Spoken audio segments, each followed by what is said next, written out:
money to yourself.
What's good, everybody?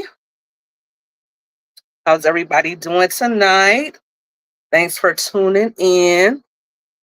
I can't see anything. Yes, I'm going to do my best. I'm trying to see where my link is and all of that. We'll get to that.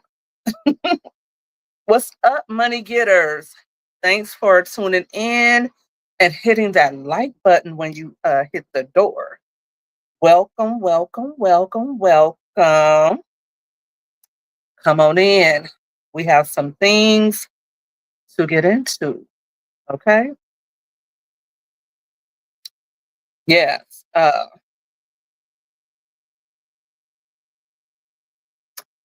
As you've seen on the thumbnail, tonight we're talking about the Diddy case, the Diddy trial, rather. And you all will be the jury. We're going to break it down and put it back together again. We're going to vote if we think Diddy is guilty or innocent. You guys are going to be the jury. Okay? I will also be having a few of you come up to argue if you think, whatever your point is. I want you to come up and join the panel and let me know what your thoughts are on this case. But first, some announcement. Shout out to all the money getters for jumping on the Get Money Challenge and for using my new intro song, produced and done by TS Money. What's up, Smooth? We're doing the Diddy trial today. We're going to break it down and put it all back together again, and we're going to determine if Diddy is guilty or innocent. But let me see. I got 15 of you in here. 15 of you go ahead and hit that like button for me. Okay. So like I was saying, thanks for joining the Get Money Challenge. All of you guys who have been using the Get Money song on your shorts, I've been seeing them. I've been liking them. Thanks everybody for tuning in. We're about to have fun tonight. If you haven't been watching those shorts, just put hashtag Mommy Money Getter in the search, and you should be able to see the songs that people are doing. I'm loving every one of them. I'm liking them, and I didn't comment on all of them because I haven't had a lot of time. But if you were thinking of doing it or you want to do it, the rules is that you have to use a song. You have to use the hashtag Mommy Money Getter, not MMG Smooth, Mommy Money Getter. Okay. Use the song, use the hashtag. You can make as many shorts as you want to. The contest started yesterday. So if you did something before that, it's no bueno. Whatever videos were done starting yesterday, all the way until July 1st, are eligible to win. You don't have to pay anything. This is not a YouTube contest. This is strictly a Mommy Money Getter contest. And I'm giving out $100 in Cash App to the person or the short that has the most likes, right? And it could be a picture, it could be a video. It doesn't matter. As long as you're playing, have the song, and as long as you tag hashtag Mommy Money Getter, then I'll um, count it as eligible, right? And so um, we're going to tally up everything at midnight on the 1st or the 2nd, I guess. And I'm going to make the announcement on the 2nd on my community wall. So be checking that out. If you don't get to me, if the person doesn't get to me, then they don't win it. And you have to have Cash App, and you have to be a U.S. citizen in order to be eligible to win the $100. So shout out to all of you who are doing it. Shout out to TSM, the rapper. I appreciate you, bro. I love the track. Everybody is feeling the track. So the second announcement I have is this Thursday at 4:30 Pacific time, 7:30 Eastern time. I'll be joining Kendi K all day for a coffee and chat. We'll be talking about my life as a mom content creator and whatever else she has to ask me. We'll be getting into that. So join us for that this Thursday. If you're not already following Kendi K, go ahead and follow her. If you're not following me, go ahead and follow me and turn on your notifications. And I'm sure we'll have a blast over there on her channel as well. So I'll be doing that this Thursday. So yeah, let me see who I have in my chat. What's up, Butterfly Family and Lifestyle? What's up, Little Mommy on a Dime? Her story. Are you new to the chat? Thanks for tuning in. Smooth, what's goody? Sandra Watson, what's good? Joyce Worley, what's going on? I can't see anything. Okay. Thank you all for tuning in. Now, let's get to why we're here, right? Let me see if I can get.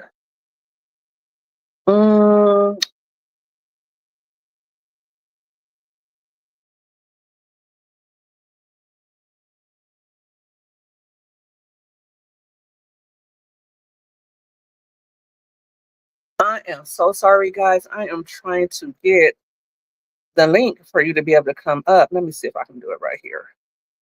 Okay, there we go. There we go. And let me post a comment. Paste. All right. Whew, I'm going to get used to this StreamYard thing. This is only my second time doing it. Please forgive me. But I'm going to get used to it. Oh, let me push enter. One day or another, right? All right, let me go ahead and paste that. All right, let me go ahead. Ooh, then let me turn that off. Ooh. I'm trying to paste it or pin it. Okay. All right, so that is pinned. So guys, if you want to come up, just go ahead and hit that link. If I know who you are, I'll let you up. If I don't know who you are, I'll be taking a chance on you. But let me tell you something: don't start none, won't be none. Please do not come up here cursing. All right, your girl is trying to monetize this video at some point. So let's be clear on that. Do not come up here cursing. I'm sure all of you are intelligent enough to be able to use your intellect to speak colorfully if you choose to, or whatever, but please don't curse. All right, you can say whatever you want to say, just please don't curse. And everybody's entitled to their opinion. We're all going to agree to disagree, right? Let's be adults, right? So again, while we're here to discuss Sean Puffy Combs, Pete Diddy, Puffy, Love, whatever he's calling himself today. Okay. I think it's Love. I think he actually changed his name to Love. Correct me if I'm wrong. I don't know, but I know him as Sean Combs. And let me give a preface to all of this before we get started. I came across Sean Combs as a teenager. I was born in the 70s, came of age in the 80s and 90s. Okay, let's start off there. And I think he did a remix for Jodeci, right? I was super duper in love with Jodeci, super duper in love with Mary J. Blige. And I just thought Puffy, because I'm the type of music lover.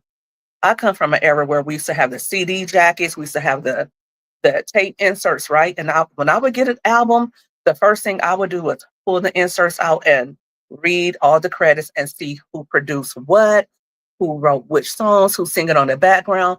And I would always go to the songs that had my favorite producers and things like that. So that's how I knew who Sean Combs was. I knew him as an A&R, as a stylist, and then he comes out with Notorious Big. Then he comes out with Total. Total is like one of my favorite R&B groups from the 90s. Biggie is still to this day my favorite artist, right? Hip hop artist. So, needless to say, Can't You See with Puffy, Biggie, Notorious Big, and Total was one of my favorite videos, right? It was an era. It was a whole thing. You had to be there. What's up, KJ? How you doing, Kamaria? Thanks for tuning in. Um, so when everything came out about Diddy and the accusations first came out, well, let me go back. Because although I was a fan of Puff, all along we've been hearing stories about how he stiffed his artist, how he didn't do right by his artist. When Biggie passed away, in the back of my mind, I felt like Puffy had something to do with either his or Tupac's passing or something like that, right? Because right after Biggie passed, here comes Puffy uh, with his album and him wanting to be, he always kind of wanted to be at the forefront, right? He didn't want to just be a record label exec or a record label owner, right? Puffy wanted to be at the forefront of everything that was going on. So he was always a little sketchy, especially when Shine came out and uh, they got into that big thing. And then all of a sudden, Shine was in jail doing time, and Puffy kind of skated past that. And then how he just had all these different women over the years. I mean, he was with Kim, and then he had a baby by someone else. Then he's with Cassie, and she's super duper young. And then you would see him with Kim, and then you would see him with Cassie. And you never knew what was really going on with this guy. But still, when Cassie came out with her shocking bombshell allegations against him, my sister was like, I believe it. I was like, I don't believe it because I didn't want to believe it. He was one of the last of the Mohicans. Bill Cosby, his reputation ruined. Well, he ruined it for himself, R. Kelly, in prison. And it's like all the black men are just being knocked out, right? So it was, difficult because Whitney's gone, Michael's gone, Prince is gone, Luther's gone, Aretha's gone.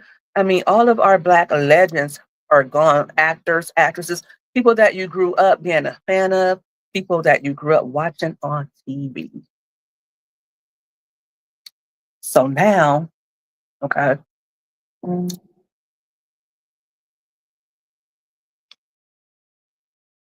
people are gone, right? And now here's Puffy, one of the last. And you would think with all of those people going to jail, getting cases, the Me Too movement, whatever, you would think that whoever has skeletons in their closet, they would not nail them shut, nail that closet door shut. They wouldn't come back out for people to, they wouldn't come tumbling out for people to see, right? But not Diddy. He kept on. He kept on it. Even as he got arrested, he was still doing the same thing, right? So he got arrested. We all seen the Cassie Intercontinental Hotel video where everything she said that he did happen. He drug her, he dumped her, he put hands on her, right?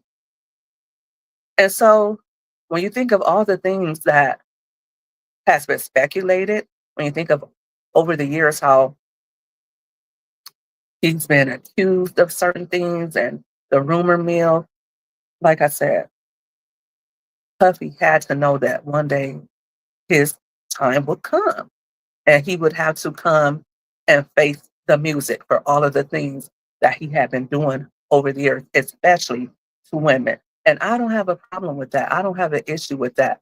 But still, I do have a problem that, once again, somebody that you supported over the years by buying their music, by, you know, watching their videos and things like that, once again, they're gone. And it's like, it's sad for me. But still, everything is not so cut and dry or black and white, right? So what has Puffy been tried with? Or what has he been charged with? What is he in trial for? He's in trial, he's doing a RICO.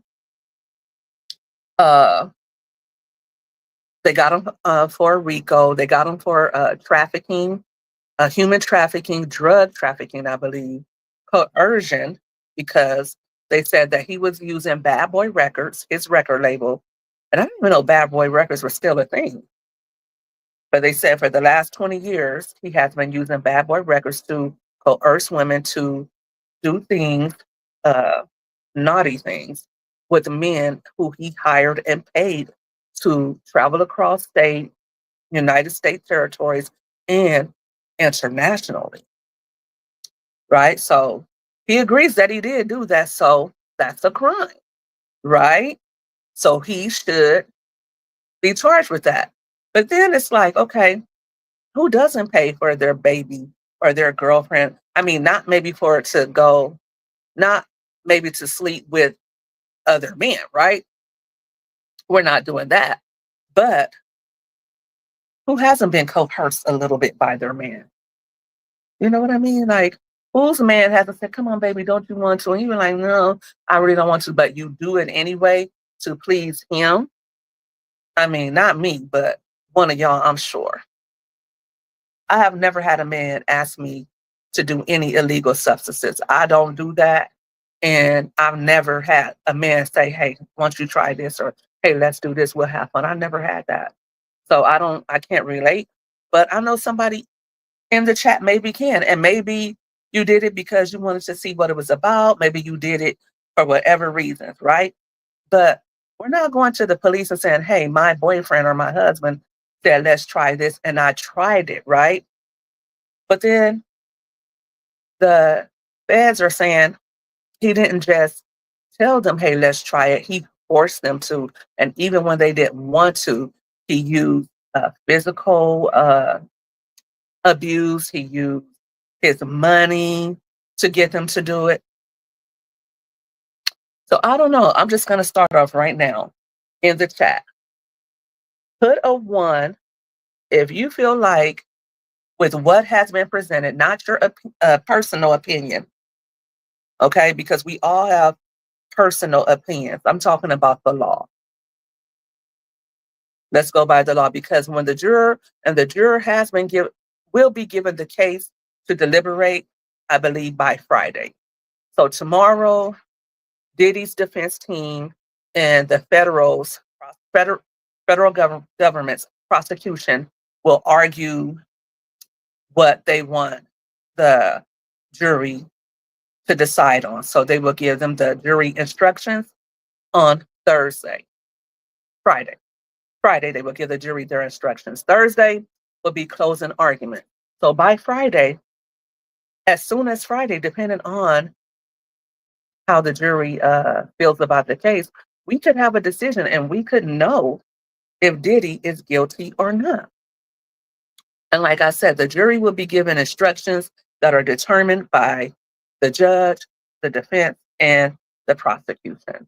They will all come together and the prosecutor will say what they want on the jury instructions, and the defense will either say, hey, we want this or we want that. But listen, the defense presented no witnesses. And to me, that means a lot of people are saying they must feel like they're proving their case. I feel like they know he's guilty. They know that the prosecution laid everything down just so. They have no choice but to appeal and take another bite at the apple. So why give them an opportunity to see what their defense is now? They already seen what the prosecution's uh, what their case is, right? So yes, Cancer 66. The trial has been going for about 66 weeks, right? It started in May, and now we're at the end of June. They started jury selection or whatever in May, and the case, it just went by like this. It really did. I've been following along the whole time. I've been watching Armand Wiggins, his entertaining, very entertaining commentary every night, and I've been keeping up with jury test. I mean, with the testimony of everybody. So I'm pretty well versed in the case, and I feel like I gotta say, well, I'm gonna let you guys give your opinion first. I'm not gonna give my opinion just yet. But as I was saying, I feel like Diddy defense team, because at one point, the courthouse artists, I forget what they're called. I think that's what they're called. Let me know in the comments. I'm sure one of you will correct me.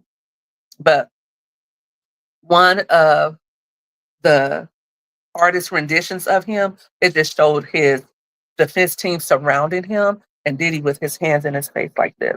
Like, like, what am I gonna say? What it was like, how can you defend all of these things? And I think his team did a good job, some more than others. I think if Diddy should be found guilty of these charges, he should do his whole team over. And the only people he should keep should be Nicole Westmoreland, because I mean, she did her stuff. And I think she only came up like 2 times to interview 2 people. And he should have had her up there way more. But yeah, people are saying they think that his defense team feels that the prosecution didn't prove their case. I feel his team feels the opposite, and that's why they didn't call anybody up. So that if the jury finds him, convicts him, then what they can do is appeal on whatever technicality they're finding. I'm sure that he'll be able to appeal, right? They're probably going to attempt to get him out on bail during his appeal if he is found guilty, and move on from there. So let me know who wants to come up with me and uh, argue their point in this case. Whether you think he's innocent or guilty, click the link that's pinned in the chat and let me know what's up. Let me see who I got in my chat. All right, did you guys hit that thumbs up for me? Please do that.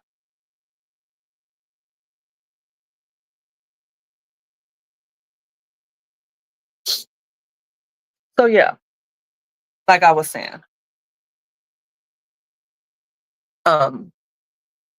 So yes, Diddy, his team, I feel like if Diddy is convicted, what would happen is his team will use everything that they have now. Just the facts. Drug distribution does not require a sale. Sharing drugs with friends is direct evidence that a person engaged in the distribution of narcotics. Diddy is guilty of drug distribution. Easy charge. Ooh, just the facts. You make a very good point. You make a very good point. He paid those escorts. He did have them travel internationally, travel from state to state. He had escorts come and testify to that happening. He had his exes come to testify of that happening. His exes said that sometimes they wouldn't want to do it and they felt like they had to, or they wouldn't, or they would lose their housing, or he would stop their finances and things of that nature. So the coercion, depending on how you feel about that. And I think that's what a lot of people are having an issue with. They're not really having an issue with, did he pay the male escorts? They're not having they're having an issue with the drug distribution, and they're having an issue with were the women forced or coerced to do the deed with him. Cancer 66. Let me see what you're talking about.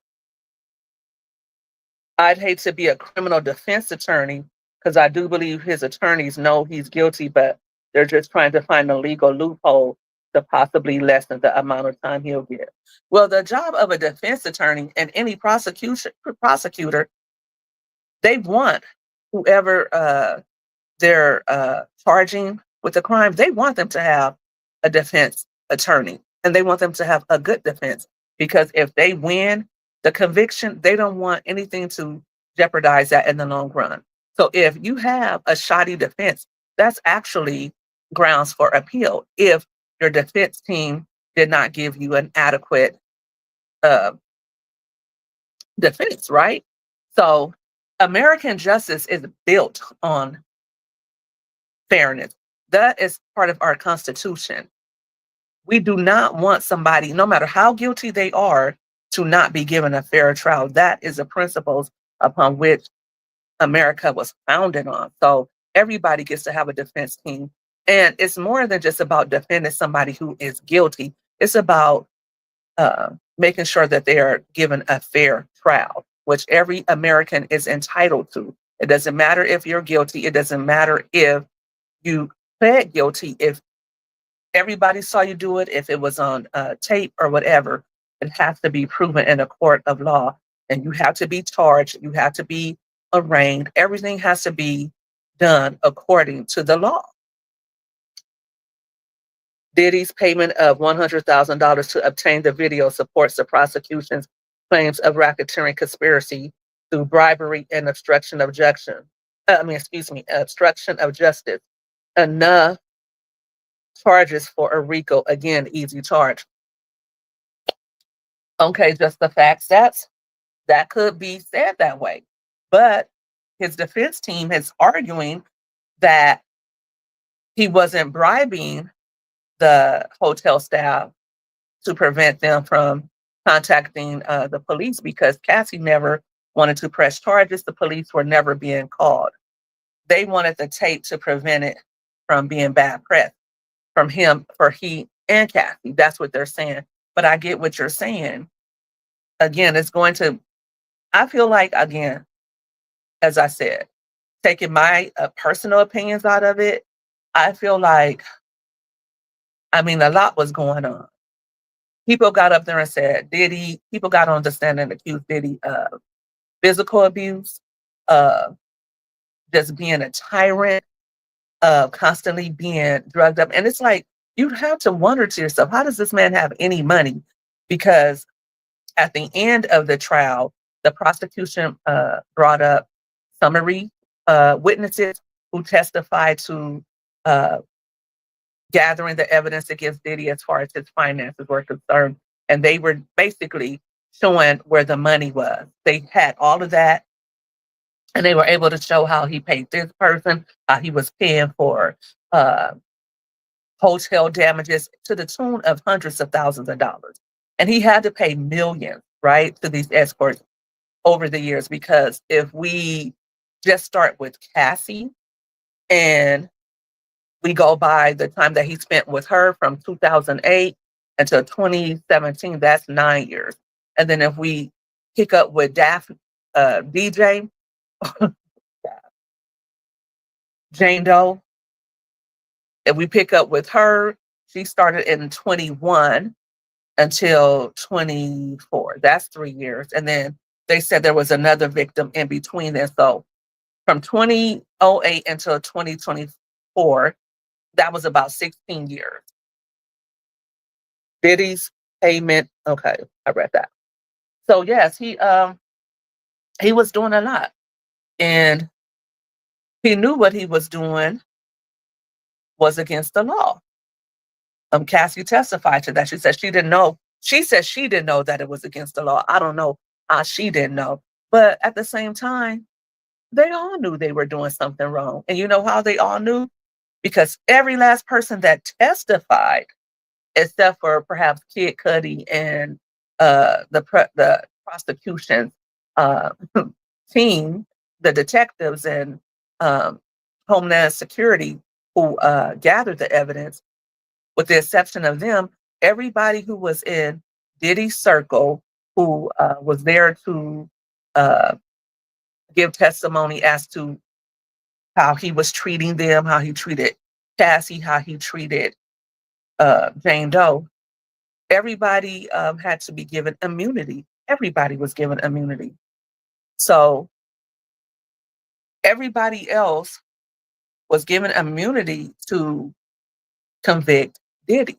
So if they needed immunity, if Cassie needed immunity for being with the male escorts, and if Jane Doe needed immunity for, and his interns, not interns, but his assistants needed immunity for taking his illegal substances across state lines and internationally. If all of them needed immunity for that, right? Why is Diddy on trial? If everybody else was involved in the same crimes, why were 10 other people able uh, to get immunity and he wasn't? Why is it the case? Why is the case just built around him? If anything, why are you giving anybody immunity? Why are you giving uh, why are you giving his personal assistant immunity if you say that they helped him to abuse these women? If these women were taking money, because Jane Doe admitted to getting her rent paid, she admitted to participating in prostitution. So why was she given immunity? Because she admitted to doing it, even though she said sometimes she didn't want to, even though sometimes she said he would coerce her uh, with illegal substances. He didn't do that all the time. And she was asking for money. She was like, look, you want me to do this? And I need you to put something in my bank account because I'm not doing it without it. So if she's saying, hey, I don't really want to do it, but hey, you're going to pay me. I need my bills paid. And I'm going to sign a love contract because as long as I'm doing this with you, I need you to kick me down. Should he be convicted for that? Should he go to jail for the rest of his life if this woman said, pay me? If you pay me. Cancer 66. You're right, because if they needed immunity, that means they knew they were doing illegal stuff. That means the prosecution feels that they were all doing illegal things. Everybody, right? I feel like with Cassie, she was a lot younger than Love. That's how we're gonna say him, Love. She's a lot younger than him. She says that she was 21 when they began their dalliance, right? However, Cassie was she was she had a relationship with another man before Diddy, right? And that was Ryan Leslie. He wasn't as old as Diddy. I think Diddy may have been like 30, uh, 38. And Ryan Leslie was probably 27 when Cassie was in a relationship with him. And she had been in a relationship with him for a number of years, right? So that goes to say that she wasn't as innocent as, most would have us believe. Immunity isn't about letting people off the hook. It's about strategically pursuing justice by going after those most responsible. I agree, just the facts. You made good points. Thank you. Um, my thing is this though, if that many people needed immunity, if you had to give over 70% of the people that testified against this man immunity, that's an issue. That means they all were working together to commit crimes. They all were doing illegal substances. And I don't know if any of you guys have ever heard of this, but X, drugs, and rock and roll has always really been a thing associated with the music business, right? Uh, the Rolling Stones, they've talked about it. And the term groupie actually came from the rock and roll stars who would have women follow them from tour stop to tour stop. And these women actually did it for free, right? Nowadays, if something like that happens and somebody's getting charged with coercion, with somebody's getting sued for abuse of some kind. And like I said, I don't want to put my opinion on anything, my personal beliefs, because I feel how I feel about the case. And at the end, I will give my opinion as to Diddy's guilt or innocence. All right. But I feel that as a woman, as an adult, Cassie, I'm going to give her a lot of leeway because 21, I wouldn't consider my daughter to be an adult. While the assistants may have committed illegal acts, their testimony is considered more valuable than punishing their own involvement, especially if they were acting under coercion or direction or at the direction of someone in a position of power like Diddy. And that's what some of them said. The only one who really didn't say that was, uh, I think his name was Brendan Paul. At the end, he was the very last witness, and he was Diddy's personal assistant. He is the gentleman that was on the private jet with Diddy and his team when the Homeland Security first raided Diddy's homes in Miami and in Los Angeles. And then they stopped his private jet from leaving the country. And they were able to find illegal substances on Brendan. But Brendan didn't say, hey, he made me do this or he made me do that. And he actually said, well, I did do these things, but that wasn't the bulk of my job. When I did them, I was asked by Diddy. I was asked by Jane Doe. She always seemed like she was willing to do whatever it is. And she would ask me to go get things. He would ask me to go get things. So, and after they got together in a hotel, sometimes I would go and clean up everything. So just so that Diddy wouldn't get charged with, I guess, damages, right? With the damage claim. So he didn't say, oh, he made me do this. He said I was paid fairly. I learned a lot and I feel ambiguous towards him. I don't feel bad or good. He said, but he didn't feel like he was working for a criminal. That's what he said. And I feel like this. A lot of people got on the stand and basically said, well, I wanted my career. And for me, was he the acumen? What is that? The acumen. Kaplan said that too. Perez said that too. Mia said that too. Capricorn said. Yeah, Capricorn, Mid, and Mia. Mia especially said that. And I really feel like he did. I feel like this. I feel like Diddy was a tyrant. He was one of those people that I'm rich. I can do whatever I want. I can hire and fire people at the snap of a finger. If you want to work for me, you can take it or leave it. And he felt like, and he's done that. We've seen him do it on TV with Making the Band. We've seen him actually do it on TV. Like, if you want to be one of my artists and you need to walk across, I think it was across the Brooklyn Bridge. Correct me if I'm wrong in the comments. I'm not always right. But he's basically told them, look, if you want to come work for me, then you're going to have to, you know, show what you're made of, show that you are that you are humble, that you're willing to put your pride to the side, right? Oh, yes, he was Cancer 66. Yes, he was. He was a Syracuse basketball player, Brendan. I think his name was Brendan Paul. Correct me if I am wrong. It's been a long day, but I think I'm saying his name right.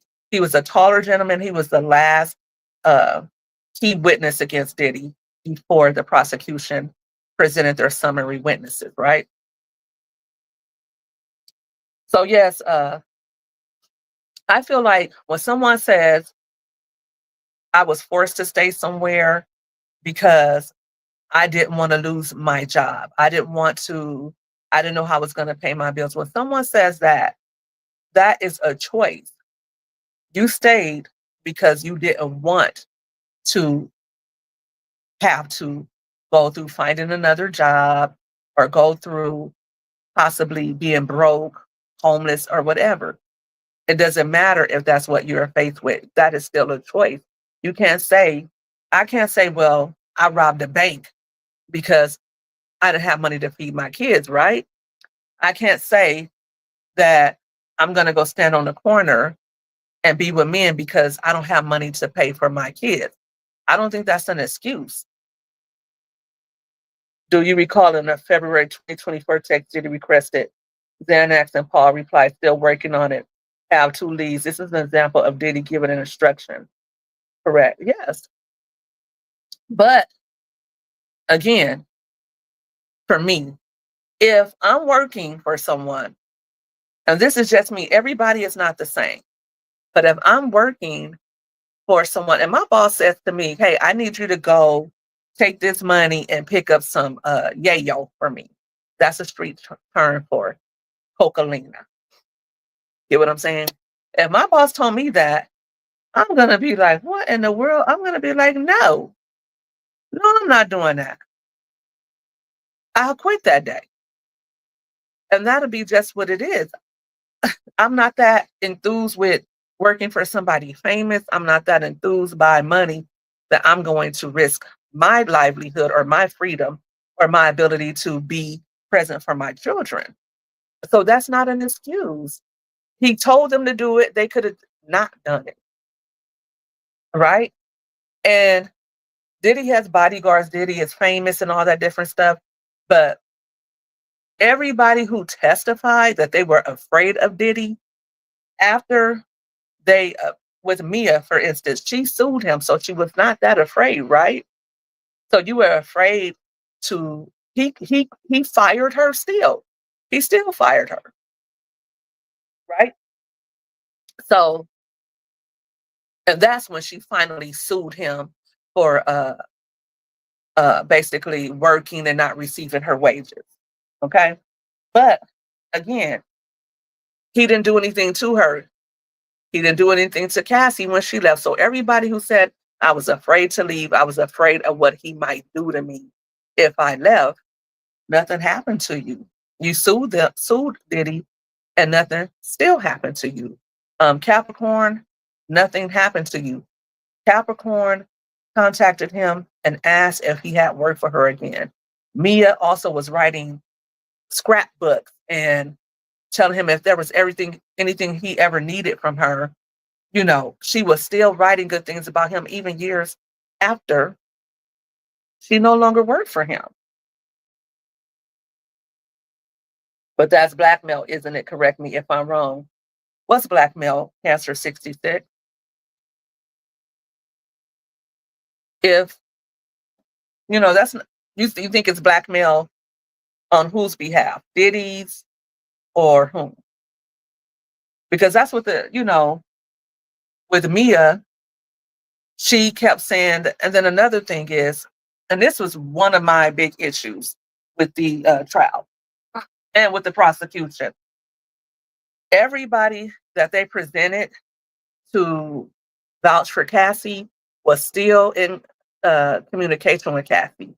Cassie's stylist, Mia, Capricorn, and I want to say there was someone else. Oh, Banna, her friend and stylist that said that Diddy held her over the banister. The prosecution used Paul to show how Diddy's employees enabled freak-offs supporting the racketeering charge. Okay. We'll get back to that, just a fact. But we can also say that Cassie, Banna, Mia, a pseudonym, Capricorn, Clark, I think that's her name, and the stylist, I think his name was Deontay. We can all say that they all got together as well because they all still talk. They've been talking throughout the trial. They've been texting each other. They've been confirming details and, oh no, this didn't happen this way. It happened this way. And they have been talking all throughout the trial. For me, that's problematic because it's like, are you guys coming together to guarantee that you get a lawsuit out of this? Because after Cassie got her 30 million, hey, TSM, tonight we're talking about the Diddy trial, and I'm waiting on somebody to request to get up here and join me on the panel so that they can prove their case, whether they think Diddy is guilty or whether they think he is innocent. But that's what we're talking about tonight. The Diddy trial is coming to a close. Closing arguments start on Thursday. and the jury will have the case in their hands Friday to determine Diddy's fate. Do you think he's guilty or do you think he's innocent? That's what we're talking about tonight. And I haven't really stated what I think. I'm just looking at both sides of the coin. I'm just arguing with, either side of, the prosecution or the defense. But like I was saying, why were those witnesses allowed? Why were they put on the stand to validate Cassie when they've all been talking to each other? They've all, the entire time, been going back and forth with one another. Even Deontay, one of the people that got on the stand, he helped Cassie pick out outfits for for getting on the stand. He helped her pick out what she was going to wear on the stand. That's crazy. I don't know how well they can be trusted. And even Cassie said that she saw Puffy do something to her friend, but her friend testified that she didn't actually see it. So how could she say that how could she tell? Years ago, she texted Christina Quorum. That's one of Diddy's right-hand men. She's a female, Christina Quorum. They called her KK all throughout the trial. That's what Diddy calls her. But she's Christina Quorum. Google her. You can see what she looks like. But she's been with Diddy for a long time. Diddy has said that he don't know how he could have, how he could be who he is without her. While it's true they've been in communication, it's important not to assume they discussed the trial, especially given they were questioned under oath in court and explicitly denied doing so. Without evidence to the contrary, such claims remain speculative. Well, just the facts. Vanna has said, she testified that she called Cassie and told her, no, you said you gave the wrong date. You said that it happened here and it didn't happen at that time. So they did discuss the case. And it's just human nature that if they're talking to one another and if they're talking to each other right before testimony, they're talking about the case. They're talking about the case. I'm not going to give them the benefit of the doubt on that because all of it is speculative. I mean, if we're going to go based off of our opinions and what we think the facts of the case are, then yes, I believe they were discussing the case. And but they said, well, we know we didn't discuss the case. But I believe that they did. Mia was with Cassie having lunch right after Cassie got her settlement, like right after that, right around that time that Cassie got her settlement, Mia met up with Cassie like a year before the trial began or a year and a half. So you don't think they were discussing anything that had to do with the case? And this is especially since this was like about 6 months before, about 6 or 7 months before the raid or before anybody knew that Diddy would be charged for what he did to Cassie. Right? So I know we had heard rumblings in the media that Cassie had met with the Fed and things like that. So you really don't believe that they were discussing the case when Cassie and Mia met up right after Cassie got her settlement? I don't know. But it just defies logic in my mind. I believe that they were discussing the case. They could have not been. They testified that they didn't. So be it. Okay. But again, Cassie testified to seeing Puffy take her friend and hang her over the banister. Her friend said that Cassie didn't see it. Her friend said that nobody saw it. It was only her and Puff. And then he threw her into patio furniture. So, and then Cassie sent a text to KK and said, I just found out what Puffy did to my friend. So she didn't know about it.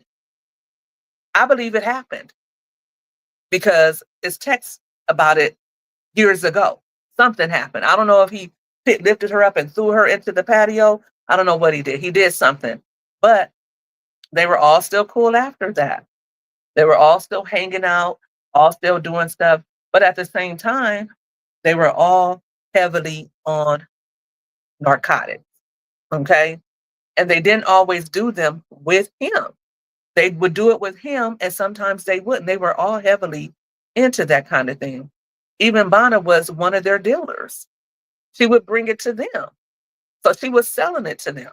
So just the fact, if we're going to say that Puffy was distributing to them, so was Bonna. But then she was also able to come on there and say, yes, I was distributing narcotics to them, but also I was assaulted by him. Okay, well, that's kind of like, I don't know. I never knew uh, people who did drugs and stuff like that to go and snitch on their dealer. I mean, things happen. This is street life. This is part of the street. But I feel like most of the people that testified did so because the prosecution said, hey, either you testify or we're going to charge you too. I feel like KK has charges coming. I feel like Puffy Security D-Rock has charges coming. Anybody that they mentioned during this trial that didn't testify, I feel like they have charges coming. No matter what happens with Diddy, they're going to be tried. So yeah. But just the facts, you are definitely making a good case for why Diddy should be found guilty. And with that being said, I feel like the prosecution did their job. They did what they were supposed to do. They, no matter how you slice it or how the defense attempts to try to clean things up, you cannot deny that he paid men, he paid those escorts, and you cannot deny that he did have um, those illicit substances and that he had lots of it. And he had his interns, he had his uh, personal assistants. He did do that. You cannot deny that he paid to have that video destroyed, which it wasn't destroyed. I mean, Puff is not a very smart criminal. He left a humongous paper trail, right? A paper trail that that could circle the world several times. Jane accounts of financial coercion, drug use, and emotional manipulation underscores the prosecution's effort to prove a pattern of coercion central to the charges against Diddy. I feel like Jane, I feel like she, I feel like she kind of hurt their case. And from what I was seeing in message boards and just across social media and different things like that, a lot of people felt like Jane wasn't coerced. They felt like, hey, she knew what she was doing. And I'll tell you this about Jane. Jane, she was allegedly a part of Floyd Mayweather's harem. She's good friends with uh, someone. I'm not going to say her name because then you'll know, and I don't want to dox anybody. But she's good friends with someone who's a part of Floyd Mayweather's harem. That's how she met her rapper baby daddy, right? Allegedly, but I'm just saying allegedly to say allegedly. But yeah, so she has a long line of that. She was with Peter Nygaard, it's been rumored. Also, a playboy who keeps a young thing under his by his side. So she knows the game. She's been playing this game for a while. To me, if you ask me, well, I guess she didn't play herself because she still has an attorney paid for by Diddy. She still has her house being paid for by Diddy, and she's still getting kicked down by Diddy, and they're no longer together. And she's testifying against him. She was actually going to be a witness for the defense. I don't know how she switched, but when she got off the stand, she went up and hugged the prosecutor, and she went up to Diddy's uh, defense attorney and hugged them as well. So if that doesn't tell you all you need to know about her, I don't know what does.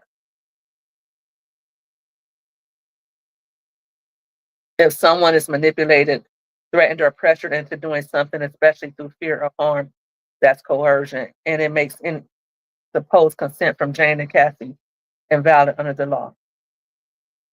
Okay, you say fear or harm. Jane says that she testified that when she saw uh, the tape of Cassie and Diddy in the hotel, uh, everything that happened at the Intercontinental, she said her and Diddy had never had that type of relationship. He never assaulted her. She said she couldn't believe it, what she saw. So um, she didn't have fear of harm for why she was doing those things. As a matter of fact, she even said that she uh she kind of was like double speaking, because the amount of money that she said she was making as an OnlyFans model and as a influencer was really what she was making from Diddy. So she wasn't really doing it for money, because if she could work, if she wanted to work and if she wanted to do her OnlyFans stuff or do her influencer stuff, she could have still made the same amount of money, right? So that wasn't really so she testified that her and Diddy didn't really have a fight until like the end of their relationship. And she said that she took his head and rammed it and slammed it on the marble table. She said that. If it happened or not, don't know. Then she said as a result, she ran away and he kicked in her doors. Then she said he slapped her up, whatever. But in the 3 years that she had been with him and doing those FOs throughout the whole time, she only said that she felt like if she didn't do them, he would take her money away. That's what she said. But at the same time, Diddy basically said, look, this is what I want from you. If you don't do it, that's fine. You don't have to do it. But we don't have, we could just be friends. He told her we could just be friends. I'm not gonna pay your rent. I'll get you for another 3 or 4 months, but I'm not gonna pay your rent and we're not together and we're not having a relationship.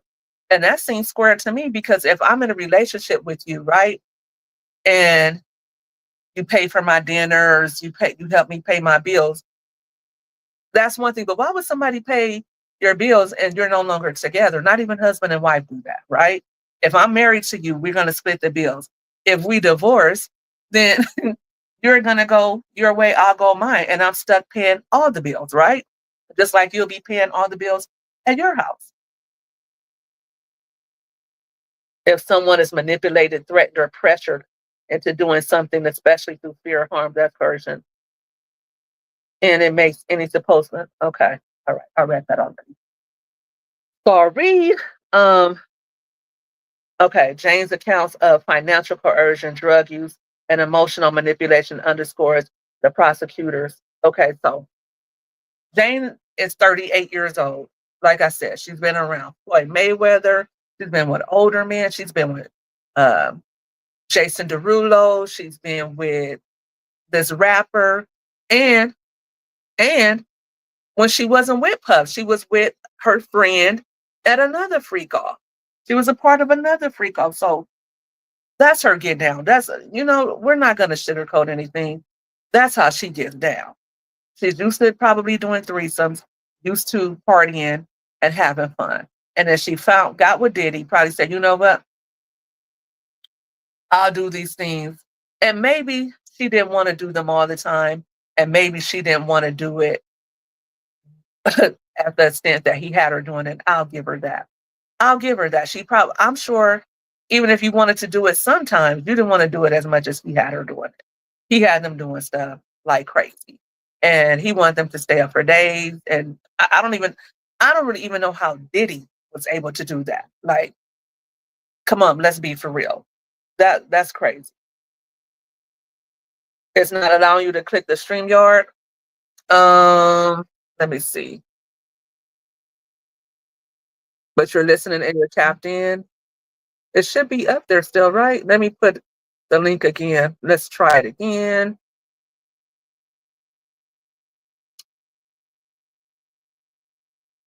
I'm going to put it right here.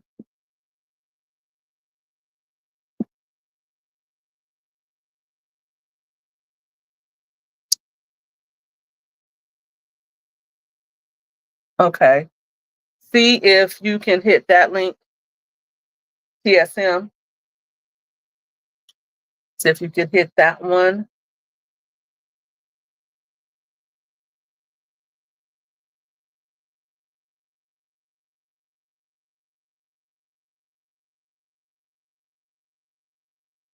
And I'm going to see if I could pin it.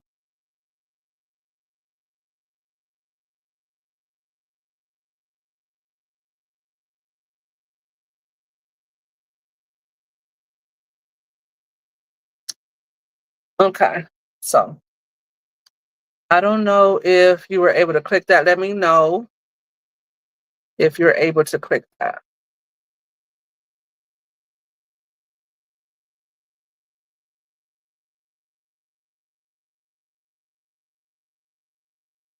But I know that somebody said if you have like an iPhone, sometimes it's hard to click the links. I know a few people had to get on with like their desktop or something like that.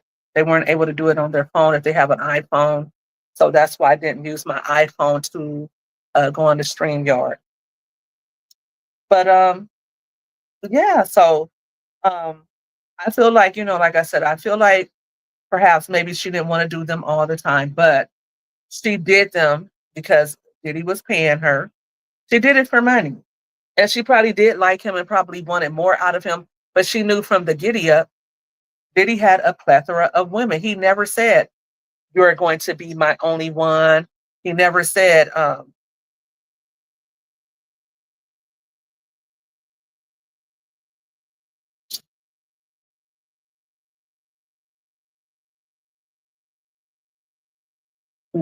Cancer 66, I'm still here. Both you in the chat are making some very valid points. You got to be up at 5 a.m. Thanks for tuning in, but you're listening and enjoying it. Thanks for tuning in. I appreciate that. Right, money. Right, little mommy. I feel like she did it for the money. She did want more intimate time. And if it's me, even if I'm doing it for the money, I'm going to look at him sideways like, wait a minute, how come I got to do this? And that's exactly what she said. But you're taking, it seems like the time that you promised me that you're giving it to other people. But again, we saw many text messages of him telling her, look, I'm not going to argue with you about this. I'm not going to talk to you about what I do with other women. If you want to be friends, we could be friends. You don't have to do this. He said that. We can just be friends. She said, but I feel like he was holding my rent over my head. He told you I would pay your rent 3 or 4 more months, but man, you don't have to do this. If you don't want to do something, right, and you're getting paid to do freaky deaky things with a guy, right?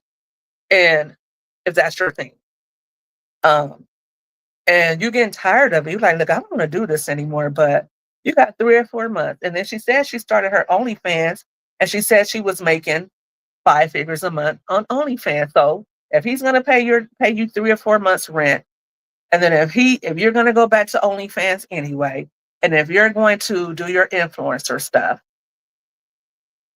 what's holding you back from leaving? What's holding you back? You guys even broke up numerous times. And she admits to being jealous of the rapper Young Miami. Uh, that's the fact. She admitted that. Young Miami seems to be different a little bit. People say, oh, he treated everybody bad. Young Miami said he did not treat her bad. Some of his personal assistants testified that he did not treat everybody the same way. Everybody didn't get the same Diddy. And ladies, I don't know if you know this, but all men don't treat women the same way. Like, it's like if you don't, some men are just like that. Some men are going to respect you. Some men are going to respect every woman and be a class act. But then you have those who feel like, okay, if I'm with a woman and she'll let me get away with XYZ, then that's what I'm going to do. And I feel like that's how Puffy was. Young Miami is a mother of two. She comes from impoverished conditions. She comes from a mother who was a scam artist, allegedly, but she did go to jail for that. Even Young Miami's bandmate, JT, had been in jail for fraud, and she had numerous, and I'm talking like 10, 15 mugshots. This is the lifestyle that Young Miami comes from. So when she meets a Diddy, she sees somebody that she can learn the business from, but she also sees somebody that she can, like a sugar daddy. She sees him as a sugar daddy, and that's what I'm going to use you for. I'm going to learn from you. I'm going to learn the business side. I'm going to be seen on red carpets with you. How can you help me after this relationship is over? Because I'm not going to just look like a fool dating you, and then you're dating all these other women. I need to feel like, or I need to look like I'm getting something out of it.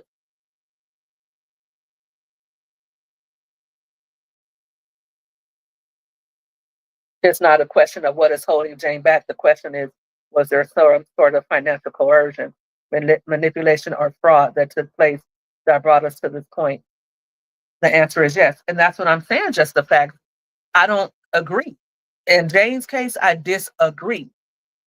She can say all she wants to that he made me feel like if I didn't do it, I would lose my rent money.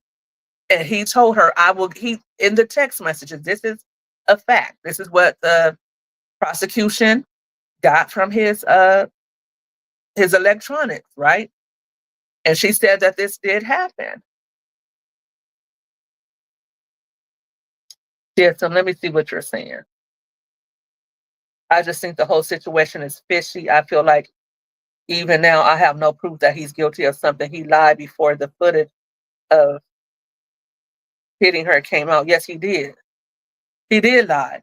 I mean, he lied like a rug. Before the footage came out, he lied and said that they were just trying to shake him down.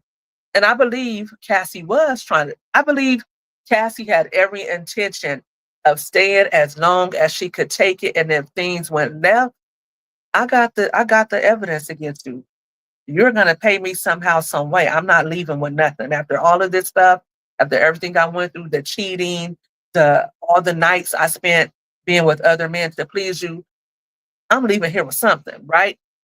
And the reason why I say that is because after uh, I think after the hotel incident, she said I could sue him if I wanted to.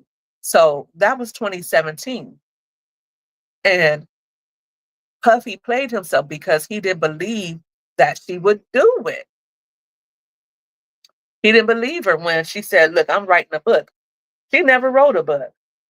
She just said, I could write a book, or I'm thinking about writing a book. Do you want to buy it? But she never wrote a book. The book was never written. Do you believe that Diddy threatening to show freak out tapes of Jane to her baby daddy is not a form of manipulation or coercion? I think it is. But I also feel like he didn't do it. He didn't do it, right? And I do feel like he probably said things like that. I'll show the tapes to such and such and make you lose your child. He's an indefensible tyrant, right? And like I said, he did a lot of things well before we get to Cassie and Jane Doe with the Biggie situation that had a cloud of suspicion around it, right? With Biggie and Tupac. They were talking about bringing charges against him for the unaliving of Tupac. That was coming out, right? Right around the Cassie lawsuit. I can't remember if it was before or since, but that's been brought back up, right? Then you have Shine, who took the fall for him. So throughout all this time, there's always been some cloud of nefarious acts when it involves Sean Diddy Combs. So when it comes to him being a liar, yes. When it comes to him being a tyrant, yes. When it comes to him using his money, using his fame to live a certain lifestyle. Yes, I believe he did all those things. I cannot dispute that. I believe he was into heavy uh, use of illegal substances. I believe he liked to party a certain type of way. Okay. But I also believe, listen, right now I'm a grown woman. I'm going to hold that thought for a second and refer to the chat. I believe he did use those tapes against people because what's the purpose? Him even wanted to record all those free calls. Well, Cassie is the one that had all the tape. She had all the MacBooks. They were broken and destroyed, but she still held on to them. So all the evidence, as far as Cassie was concerned, they got it from Cassie. Cassie had been holding on to old cell phones and old MacBooks from the time that she met him because she had texts and emails all the way back to 2009. So Cassie had all of those things. Diddy didn't have them. He did have cell phones and things like that, I guess more recently with Jane, but he kept them for personal use, right? Because he would tell her, send me a video of you. So, when he wanted to do his thing if she wasn't around. And she said, no, you're not going to use my tapes. You're not going to use the things that we do together so you can get ready for another woman. Like, I need some money. Like, because Jane Doe's birthday was like 2 days apart from Young Miami. And he left her to go party with Young Miami. She was like, no, I need you to kick me down. I need you to send me $15,000 so I can pay for dinner with me and my girls. Right? So she did that. And he gave her the money. So it's not like it was a thing where, okay, I'm being made to do things all the time. Sometimes it was, hey, if you want me to do this, if you want me to send you this. She wasn't like somebody that was a freaking violent. Again, this woman is 38 years old and she's not new to the game. She's not green at all. Diddy wasn't her first uh, celebrity. He may have been her richest, but he was not her first. And remember and I think we all know who her baby daddy is. Remember who he is. This is not somebody that is green to the game.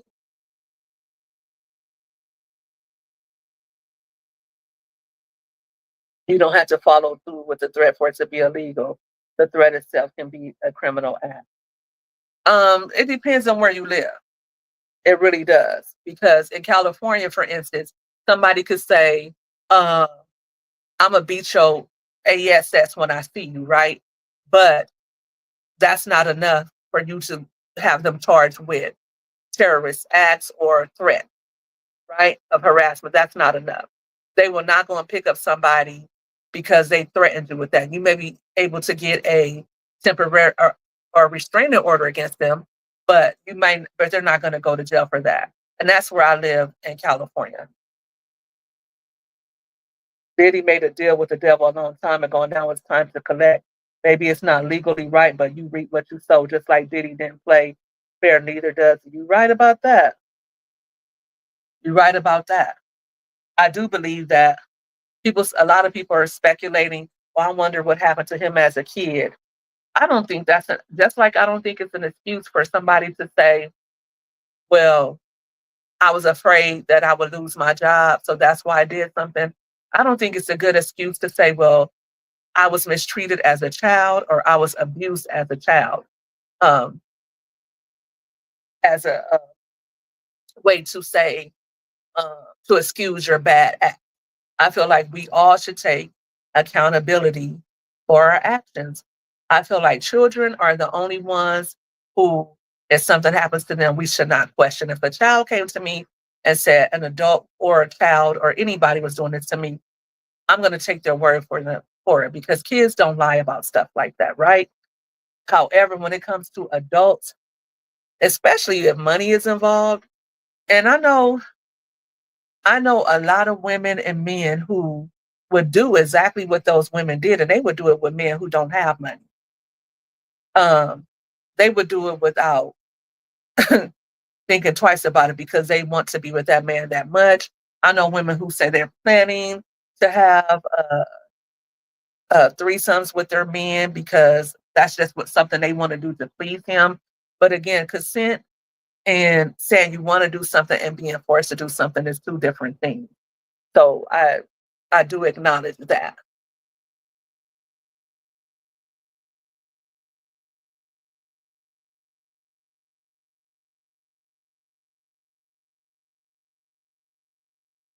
Okay. Diddy's false promises. Diddy's false promises of love, romance, and travel induced Jane's agreement to hotel nights, meaning her consent was based on misrepresentation, fraud, not voluntary, informed adult choice. Okay, that's a good point too. Um, but for 3 years, you're going to let somebody play in your face with other women. He did tell her that he was seeing other women, so she knew there were other women. Okay, but I've been in relationships before. I mean, can we now do that? Can we now do that because a man lied to us? Can he go to jail for that? Like if my my husband or my man, my baby daddy, my boyfriend, whomever, if he lies to me and tells me, okay, I'm going to take you on a trip, and then I find out later that he lied to me about it and he actually went on a trip with another woman. Um, is that a crime? Um, I guess we could say if he wanted me to do something and I did it based on that. I think, like I said, we're not kids, and Jane Doe is not a child. If she was 20 something, I would expect her to be able to have those kind of games played with her. But as an adult, that's crazy.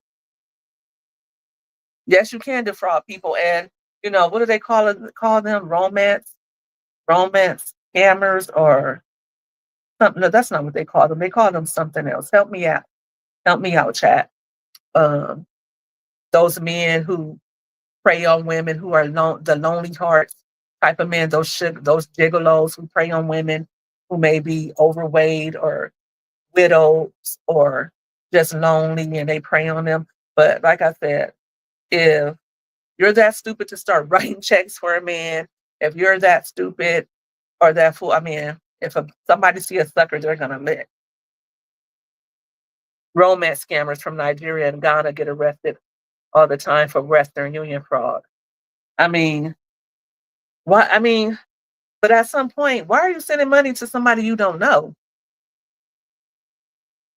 You know, I don't get that. I know people who do. I remember those uh, Nigerian fraudsters and stuff like that, and people who get online. I get those kind of messages all the time in my inbox. There's always somebody, and I don't know why they always use people in the military, but it's always somebody who's in the military. It's always somebody who looks really, really good, who's probably like 15 to 20 years younger than me. And um, when he starts typing, you can tell that they're not English speaking, right? So it's a dead giveaway. And in those cases as well, I feel like people only fall for what they want to fall for, right? People aren't just doing these things because they believe it. They don't believe it. I mean, women will actually become pen pals with men in jail, of all places, and start writing to them, start sending them money on their books, marry them, start spending time with them overnight, let them come home, or expect them to come home to them, and then they don't. Like you played yourself. Nobody played you. You played yourself as a woman because we know too much. We have the internet, we have Google, we hear all the stories. So there's no way that a grown adult, at, like I said, a child, and I consider someone 21 to 25 a young adult. But at my age, if if I compare myself to a 21-year-old, I feel like they don't have a lot of wisdom.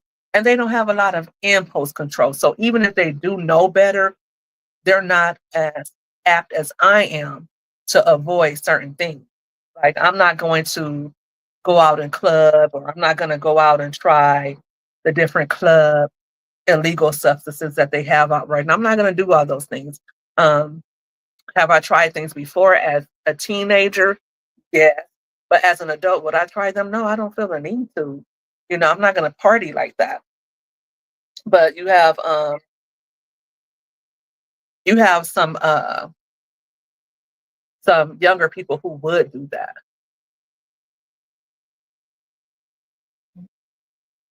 So what's okay? TSM says what's more strange is he has cases with men and women against him. He's not caring who he hurts. I mean, a lot of people wanted to be around him.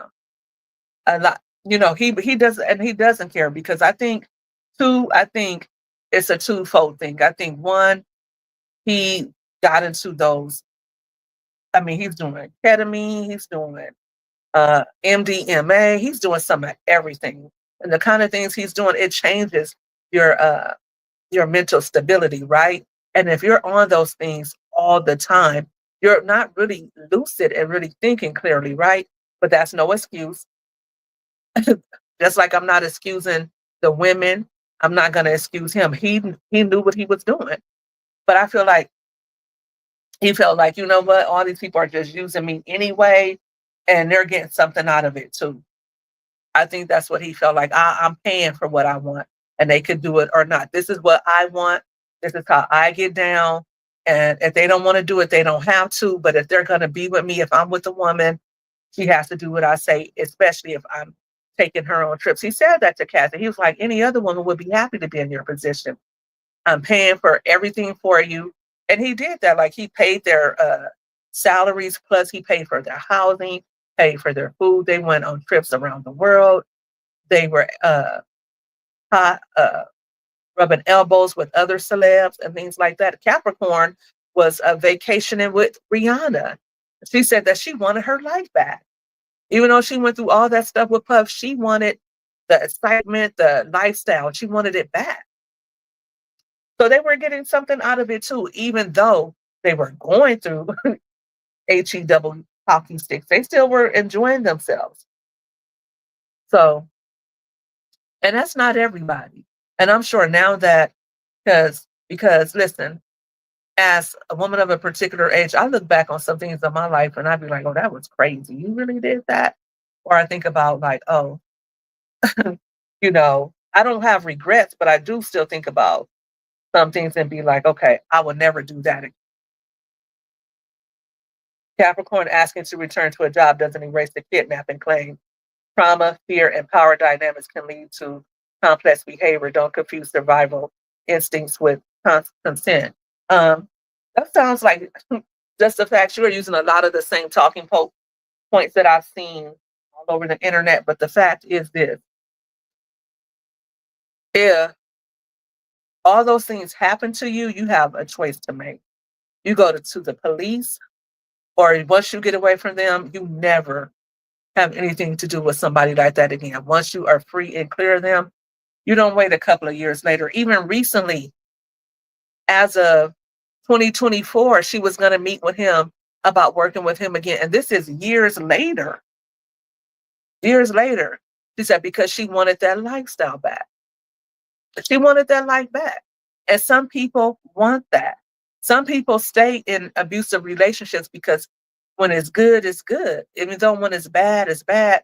Maybe the good outweighs the bad in their mind. I don't want to be hit by somebody even once. And if I was hit by somebody once, something got to happen to you because we're not going to live in this world together. And you did something to me and you're walking around acting like, oh, willy nilly. But everybody's not like me. I get that. I get that. But you still have to take accountability for your actions. Everything is a learning process, right? So if I bought a car from a car lot and it was cheap, right? And I was able to get it in spite of my credit being bad, but the car didn't last that long, right? It maybe only lasted me a year or so, or maybe it lasted me 2 years, but I kept having problems with it. If I go back to that same car lot again and get another car, then fool me once, shame on you. Fool me twice, shame on me. At one point, do we give adults, not children, not people in their teens, 18, 19, not people who are 20, 21, under 25. At one point, do we give these 45, 50-year-old, almost 50-year-old people, when is the onus on them to take accountability for their actions? If you said Puffy held you 5 days and made you take uh uh what is it? If you say that Puffy did that to you for 5 days and he made you take a lie detector test, why in the world would you want to work back with him? Um, Mia, if you're saying that Puffy scared you to the point where he had you run in the middle of the ocean and go get on one of those little dingies out in the ocean and hide in the ocean, why would you? That would scare me to the point where I probably wouldn't want to be around anybody. Dr. Hughes, who's an authority on abuse, had a different testimony from what you are saying. Of course she did. That's what she gets paid to do. That's what she gets paid to do. She gets paid to spew that psychobabble and make excuses for adults who don't take responsibility for their actions. There's no reason why, like I said, Cassie said she was afraid to leave, but Cassie cheated, or well, they weren't married, so you can't really say she cheated. She stepped out numerous times, but she had many opportunities to leave. And even the man that Cassie is with now was someone that Diddy hired to train her. So when she got ready to leave, when she really got serious about leaving, when she really got sick and tired of Diddy's mess, she left. Nothing happened to her. All those years she said, "Oh, I'm scared he was going to do this to me. I was scared he was going to do this and that." Nothing happened to you when you left. You just left with nothing. That's what happened to you. And she said, "Well, if I leave him, who am I going to be with? Jay-Z is taken." So basically, she was saying, if I'm not with Puffy, what other rich men are out there that's going to take me on? What the rapper says, what I would like to know is, how can you be set for life, have everything you ever needed, and still end up in a situation like this? If I had all the things that man had, I'd be so thankful and grateful. Smooth, come on up with me and tell me why you think he's guilty. Um, that's why TSM, the Bible says it's harder for a rich man. It's easier for a rich man to get, let me back up, let me say this right. It's easier for a camel to get through the eye of a needle, which is impossible, than for a rich man to get into heaven. Once you start having the type of money and assets that Diddy has, then you start developing a somewhat God-like complex, right? I mean, he had money at his disposal. He had women. He had people that was willing to do his bidding. Capricorn, for instance, still wanted to work for him no matter what, no matter, even after she alleges 5 days of being kidnapped, forced to go with him to ride down on Kid Cudi, all of the things that they had been through. Even Banner, she said that he hung her over a 17-foot floor balcony, and she still was on his tour, still willing to work with him. So you get all that money. That's why I always say I never want to be that rich. I just always want to have enough money to do some of the things I want to do, enough money to be comfortable. I don't need that kind of money, because you lose who you are as a human being. You lose your sense of self. And then you can't trust people. You don't know if people want to use you. You don't know what people's motives and intentions are. And then when you're a Diddy, right? And you start off with being able to have several girlfriends.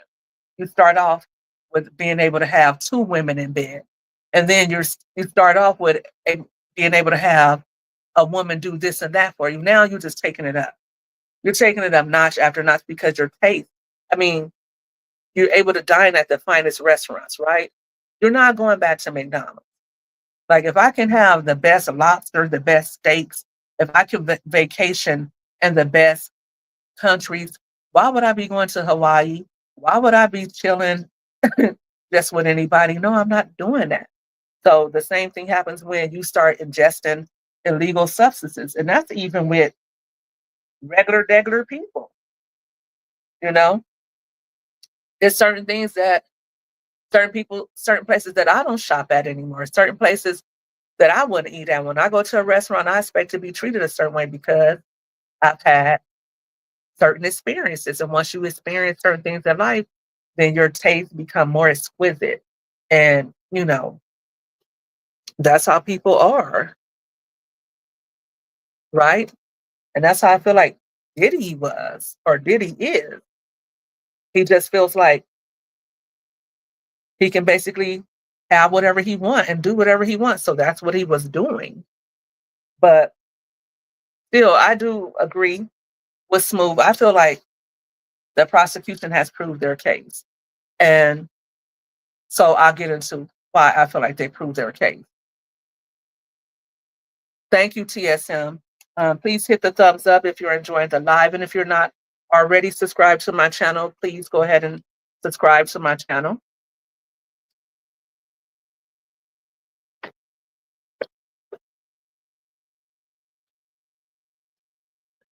Have you ever heard of Stockholm Syndrome? It was used to clear Patty Hearst in the 1970s. She was kidnapped and soon started committing crimes for her abductors.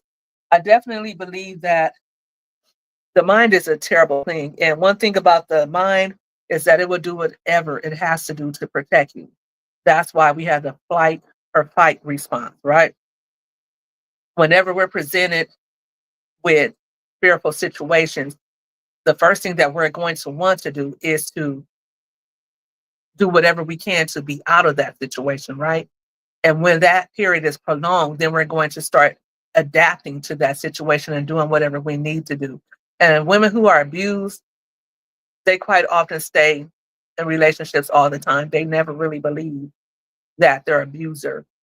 Some of them do. They do know that he is going to them, but they stay because they feel like if they leave, it would definitely happen, and they feel like if they stay, maybe it won't. But with these cases, with this case in particular, the Diddy case,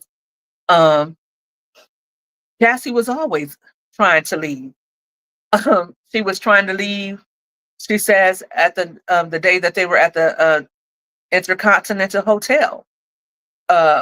She left him when she went to do a movie in Africa. She broke up with him.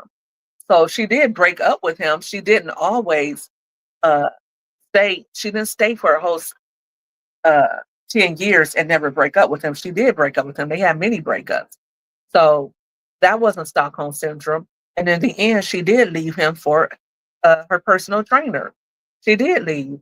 In the case of Capricorn and Mia, they were fired. So what was their excuse for wanting to come back? Even years later is what I want to know. Mia says she has a therapist now. They say they have therapists and things like that. So why did they want to go back? But again, like I said, I believe the prosecution did prove their case.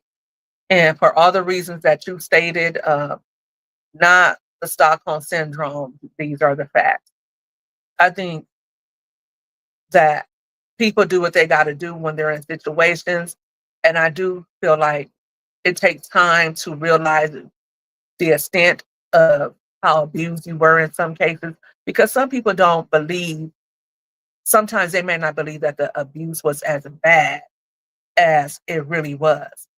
Because when you're in something, you become a part of the web, and it may be hard for you to really, you may be justifying things. You may feel some type of sympathy for that person, like Puffy when he was at the Intercontinental Hotel. He was like, the police are here. They're surrounding me. You really gonna let me be taken away from my kids after he did what he did to her? And she's like, you know what? He was trying to pull at her heartstrings, and he always used his kids and things like that to tug at her heartstrings to keep her really where he wanted to be. And I'm speaking of Kathy. Um,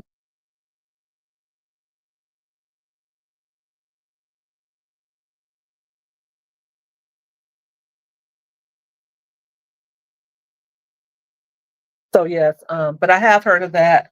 Um, and I do believe that when people are in a situation, they will do whatever they need to do to survive. But we're talking about people who are no longer in those situations. We're talking about people like even Jane Doe. She said that her and Puffy broke up a few times and had months of not seeing each other. So why did you go back? Why didn't you go return to the life you had prior to him? Why didn't you return to your OnlyFans situation or your influencer situation? You went back because influencer money is up and down. It can be one way. You can get 10,000 one month, 20,000 the next month, 50,000 one month. It's not consistent, but Diddy's money was consistent. You knew if you did those hotel nights, those king nights, you were gonna get paid for that. You're right. None of these ladies could have used Stockholm syndrome as a defense for their involvement with Diddy's FO. I'm really enjoying the dialogue tonight. Thank you, Janine Peterson. Free Diddy, girl. Free Diddy. Why? He did that stuff. He did all of it. He did all of it. Now, I really don't see the judge. There may be one or two people on there that's going to uh, lock that jury, and they're going to have a They're going to have a what is it called? Not a mistrial, but a hung jury. I believe there's one or two people, and I believe that person that was going to definitely.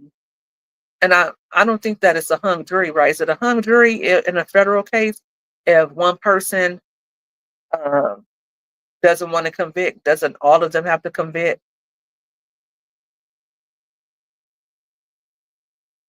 Free Diddy, all he did was hire them hookers. You know what?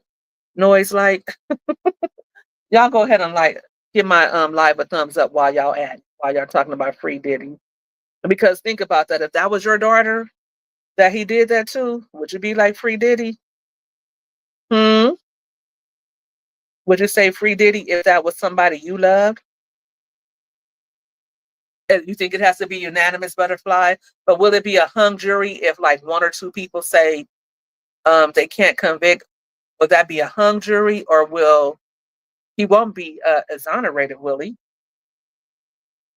What did he do? She got a lot of benefits, money, drugs. I do agree. That's why, like I said, I feel like he did hire the male escorts. That is a crime.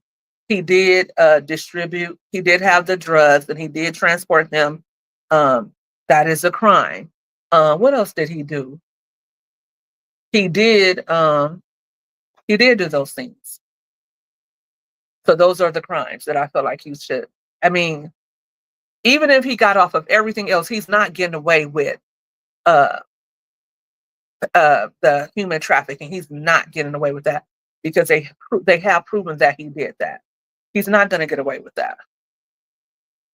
If I hit my girl, I would be in jail tonight, not 10 or 15 years later. Funny how when you have money, things matter more, I guess. Right, right. And that's what his defense is saying. Like, look, he was a bad boyfriend, but that's the extent of it. These women were not coerced. They did it. And Cassie acknowledged that. She said, listen, she even said, I enjoy freak offs when we both wanted. So at least sometimes she wanted to do it. Every time she wasn't coerced, every time she wasn't made to do it. Okay. But you get to have a choice. If I don't want to do something tonight, you can't make me do it. But she would often say that she felt like she had to do them. She felt like she couldn't say no. But in some of the text messages, he said, look, we can go for a walk on the beach. We don't have to do this. Like, we can just chill. Whatever you want to do, we could do tonight. And she would say, no, no, no. No, no, no, no, no. I still want to freak off. He was like, okay, well, are you sure? He would say that to her sometimes. Every time he didn't say, you have to do a freak off or I'm going to do this and that. Sometimes he would tell her, look, we don't have to do this. But then sometimes he would like, look, I really want to. And then she said, well, I would just go ahead and do it because I just want to hurry up and get it over with. Okay, well, that's a choice. Many husbands and wives do that. Sometimes you may not really want to that night. You might be a little tired from work, but you do it because you just want to make your partner happy. And it's not that he made you or you felt like you had to do it. Right. And that's what people are saying as well. Noise like they're arguing that, or his defense is arguing like, listen, if he beat her up or he did something like that, and they couldn't really charge him with that. They couldn't really charge him with that because I think it's reached the statute of limitations, and that would be a state crime. That wouldn't be a federal crime if he did that. I think the only thing that's really a federal crime that they could charge him with is the human trafficking and the drug trafficking, right? And the RICO stuff is because he had uh, his people go set up the hotel rooms. Like, since when did that become a crime? If I paid you to set up a hotel room, paid you to go pick up some stuff, that's the whole point of you working for me. I'm Diddy. I'm paying you to go pick up my stuff. And guys, if you want to come on here and join my panel and argue your side, click the pinned comment. It was around here somewhere. I'll put it up again. I don't see it. So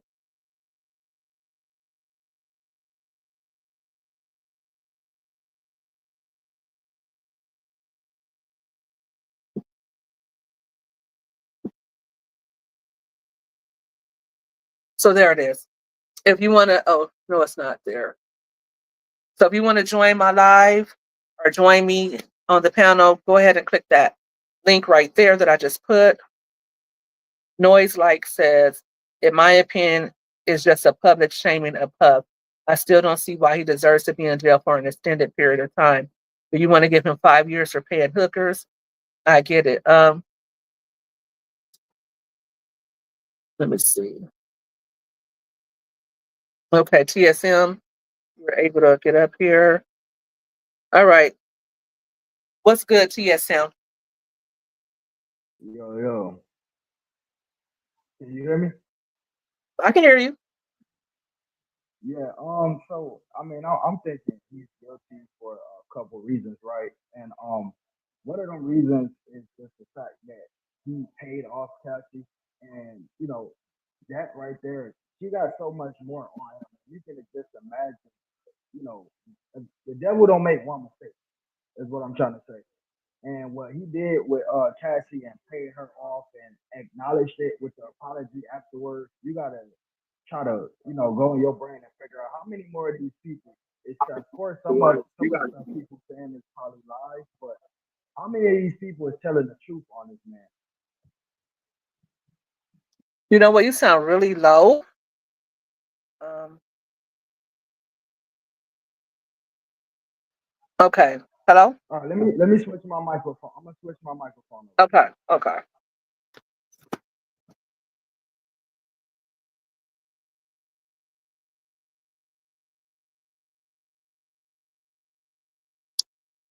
You know you're going to be tired tomorrow,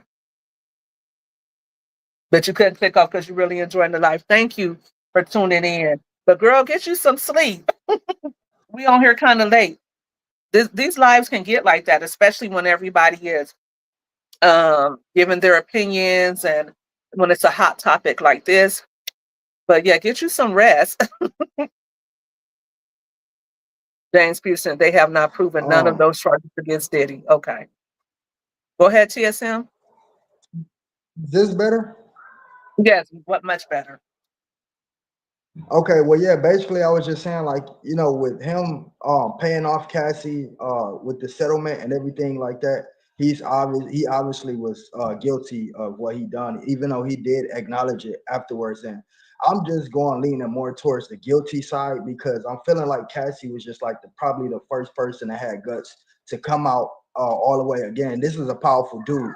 So you got to imagine why some people wouldn't even speak up against this man. But the fact that he acknowledged that and paid her off says guilty all over. And you can only imagine how many of the other stories that's out. Of course, there are probably some lies that's out, but you got to imagine how many more of these stories has to be true. And I'm just looking at it like, what if one of these was my daughters? You know what I'm saying?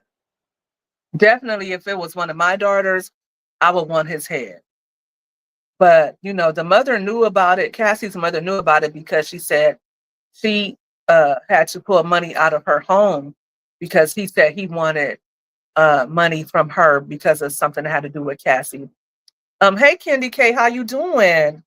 Yes, you did make it in here. I don't know if you saw the thumbnail or the description, but we're discussing the Diddy case. And we're gonna, me and Kendi are having a chat on Thursday, 7:30 Eastern, 4:30 Pacific. Make sure you guys tune into that and follow Kendi K all day. Her channel is really great. I love Kendi K's channel, by the way. But right, as you were saying, TSM, I have 5 daughters, right? So as far as I'm concerned, I feel like I would probably try to do more to convince my daughter to leave.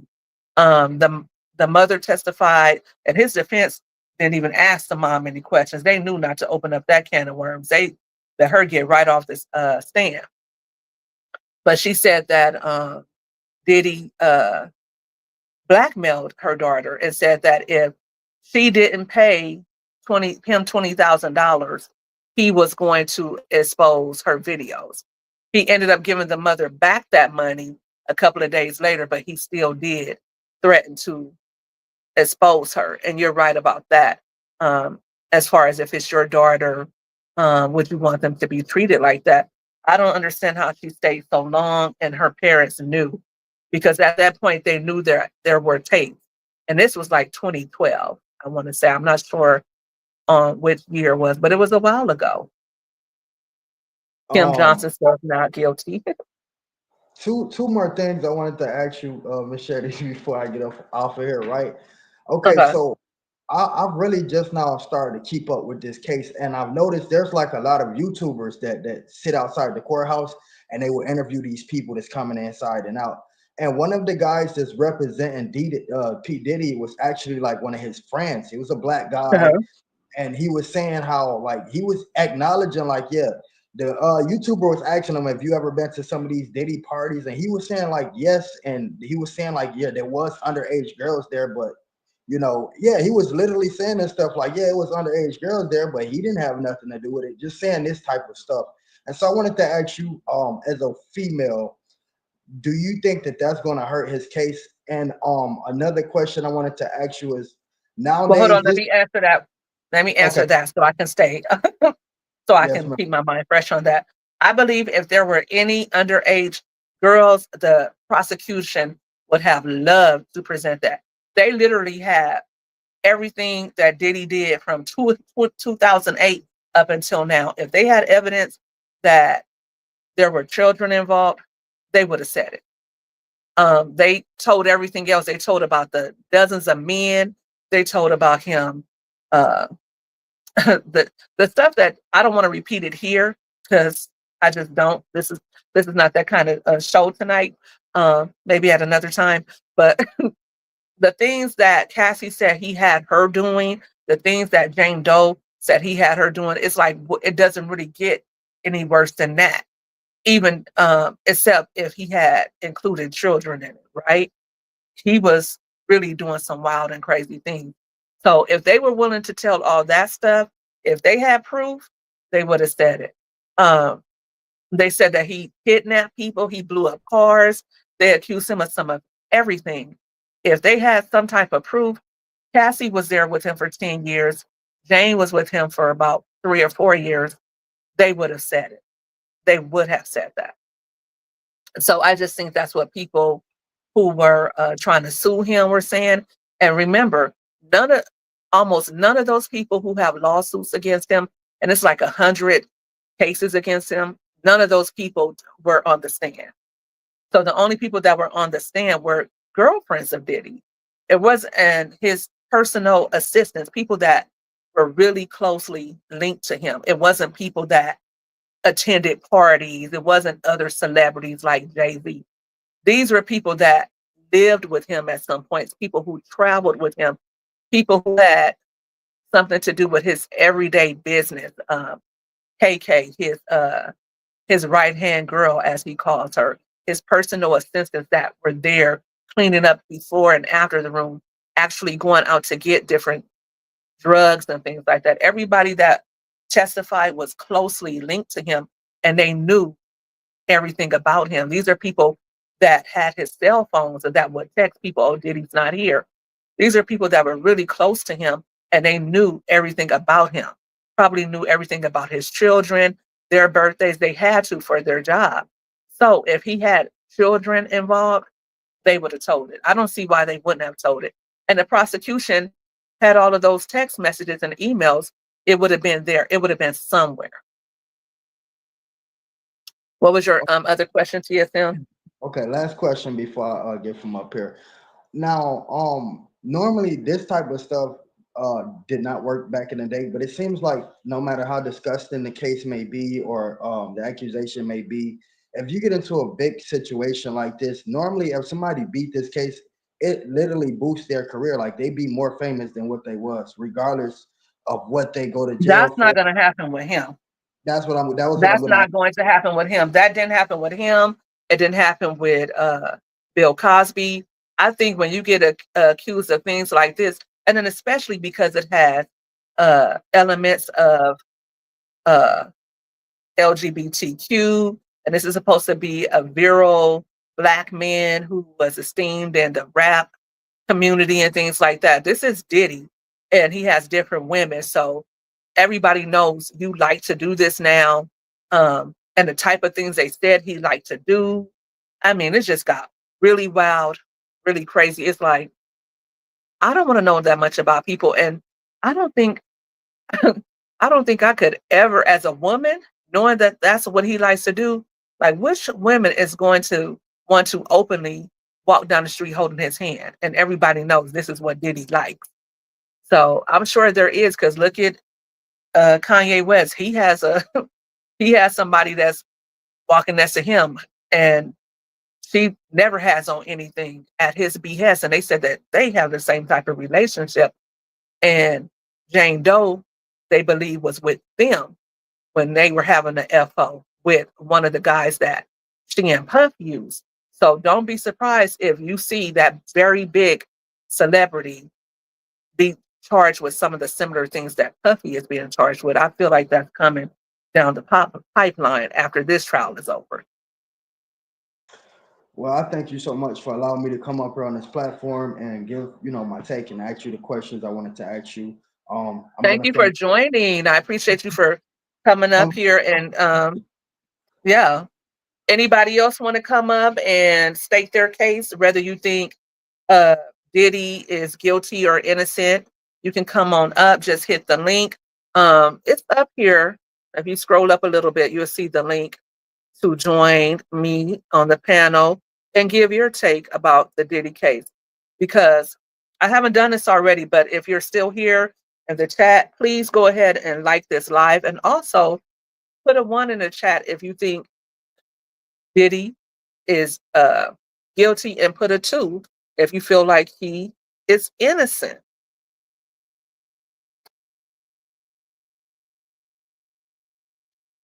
Janine Patterson, she married the trainer. Diddy did not hold her hostage. She's the personal trainer to be with Diddy. That right there lets me know he did not make her do anything at all. You got a point there, Janine. So paying for strippers is a crime. I'm just saying, right, Kim Johnson. Not paying to have somebody strip for you, but paying for them to do other things is actually a crime. Paying for someone to travel across from one state to another for the purpose of doing the do, or taking them from um, across international waters to do the do with you, that is a crime. That's called human trafficking. And so, yeah, that carries a lot. I think they say it carries about 2 years. I'm not sure, but that is a crime. And Yeah, back to what you were saying, Janine. Yes, I mean, the whole premise of the case is kind of null and void when you think about how when Cassie got ready to leave Diddy, she left. She left and nothing happened. She left him in 2018, and when they arrested him, it was 2024, and nothing happened to her. Nothing happened to her after she sued him. She sued him and exposed him for the world to see. And before she did that, she had been threatening to sue him. They said for about 6 months she had been in contact and attempting to settle with him. So for 6 months, nothing happened to her. So if she said that she was in fear for her life, then she really didn't need to be, right? Right, Johnson, exactly. So I don't know. It's going to be interesting to see what the jury comes up with. I don't know. I think that we're going to get, I don't think that the jury is going to want to take it over the weekend and deliberate and then go through the holidays. We got 4th of July next week. I think the jury, they've heard enough, and they basically heard, they basically got the gist of the picture being painted, right? Because the prosecution basically went off of that tape of Diddy and of Diddy dragging Cassie at the Intercontinental Hotel. They played it over and over again. I think that was the basis of their case. They used it for shock value. They used it to really hone in on the fact that Diddy is a monster, and Diddy had everybody afraid of him. And when Cassie tried to run away, this is the type of thing that happened to her.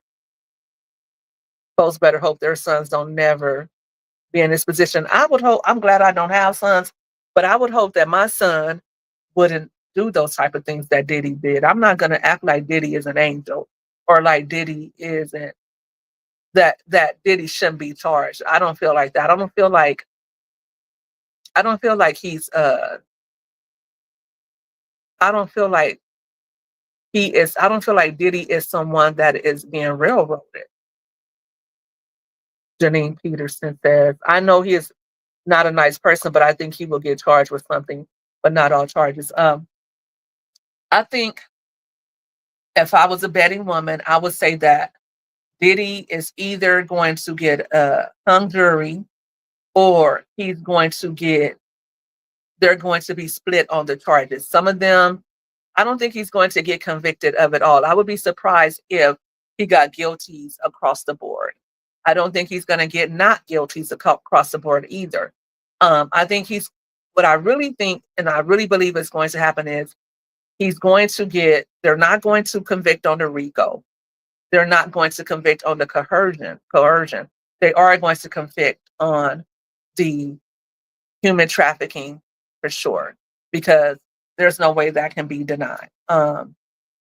You can kind of go back and forth as to whether Cassie should have felt like she had to fear her life. But again, like I said, when she left, and she left with a personal trainer that Diddy actually paid for, and nothing happened to her when she sued him. And if something was going to happen to her, then I would have thought that Diddy would have did something to her before the lawsuit got out. He would have had her before that $30 million lawsuit came down the pipeline.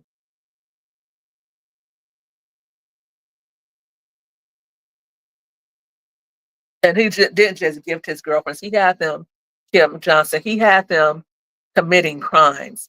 To have people do that, um, you know. But then again, did he really? I mean, because, people participate in pornography all the time. That's not a crime. It's not a crime to get paid to do porn, right? People can, do porn movies all the time. I don't know what and maybe that's what he should have said was his defense.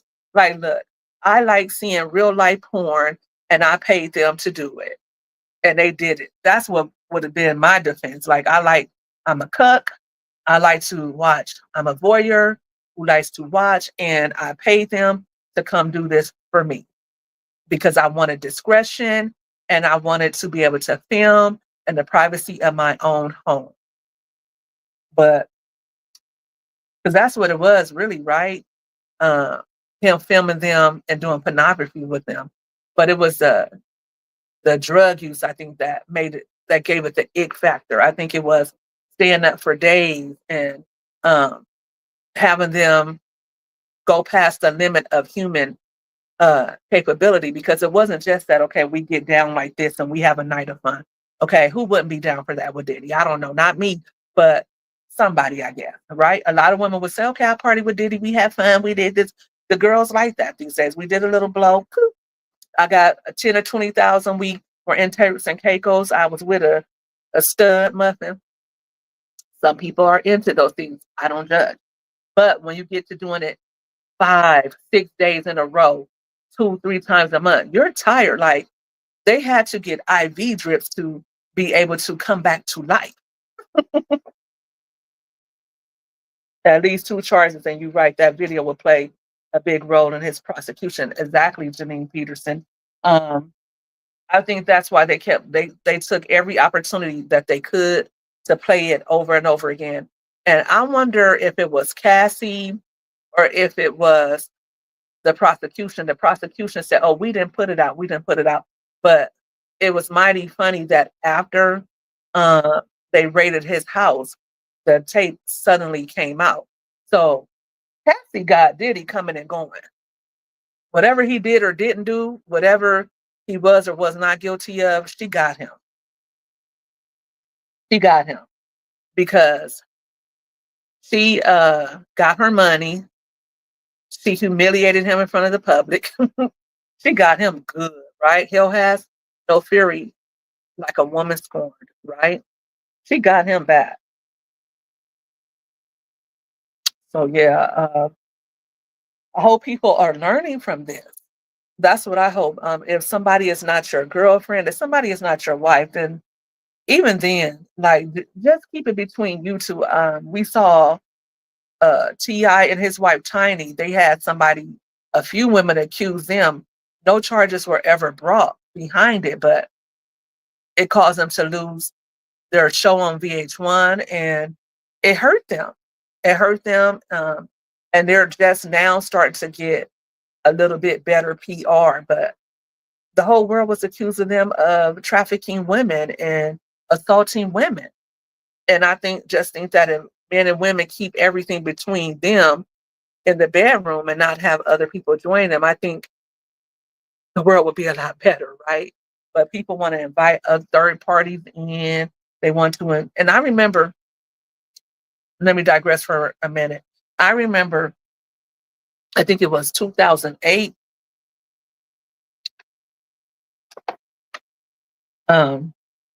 T.I. and Tiny got pulled over and they had some ecstasy in the car.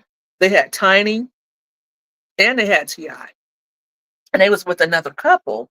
I don't know what happened. I can't remember who they were with, but they were with another couple. And years ago when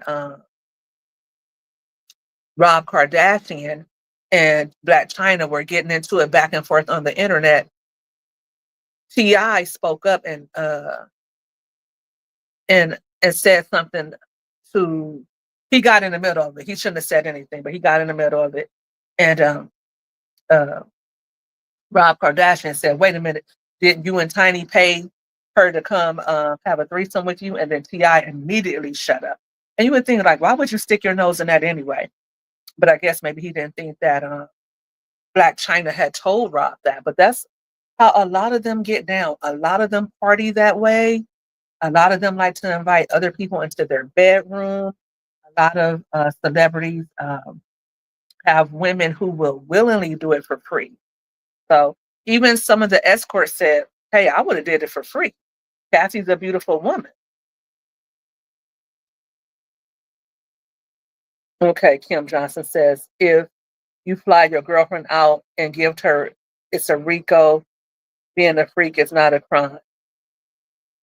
I agree with you. It's not a crime, but If she comes back later and says, they forced me to do this and that, then you could be seen as a trafficker. If they said, come back later and say, I was forced to fly out, they made me do this, then you might have the feds knocking at your door and accusing you of a crime. You know what I mean? That could very well happen. So, you know, people talk about it all the time. You see Instagram models flying out to Dubai, flying out with Africans. You hear about it all the time. You hear about hypergamy. You hear about women who only want to date rich men, rich basketball players. You see it all the time. They have babies by them, but you get with the woman and she gets mad about something, and it's over for you. Especially if you're the type of man that likes to put your hands on a woman. Cassie took pictures of all those bruises years ago. Cassie always had it in her mind, I'm going to sue this mofo. He's going to go to jail. I'm going to do something to him. That was always on her agenda from day one, because she had all those pictures with bruises. She had been stockpiling evidence against him for when the time was right. She had all those devices. Some of them were broken. And this, listen, if you are a criminal or if you are engaged in criminal activity, honey, let me tell you something. The cell phone is not your best friend. They got all that evidence against that man from cell phone. Kim, I don't have a son. And again, if it was my son, I would advise my son to be married and not be out here tramping around with different women. I would advise him that if my son is a rich man, I would advise him to protect himself from women and men, to be cautious about how he is out here in these streets. Don't be out here like if I'm Jalen Green's mom, if I'm his parents, like, why are you out here with a woman old enough to be your mother? If I'm Anthony Green's mother, like, why are you having all these babies by all these different women? That's what I would be telling my sons. Like, what are you doing? You're out here living foul. You're going to run across the wrong woman who's going to take advantage of you, who's going to have a child by you, and you're not going to want to be tied to this woman for the next 18 years. Slow your roll, keep it in your pants. Diddy's mother is still alive. I know his father is no longer around, but why wasn't his mother telling him, hey, you got all these different children by different women, you have money, you have all these different people around you, you're off your square. Why wasn't his mother advising him to get off the drug? And he tried to say he went into treatment and he went and got help. You did not go to treatment. You did not get help because you were still on drugs, heavy drug use.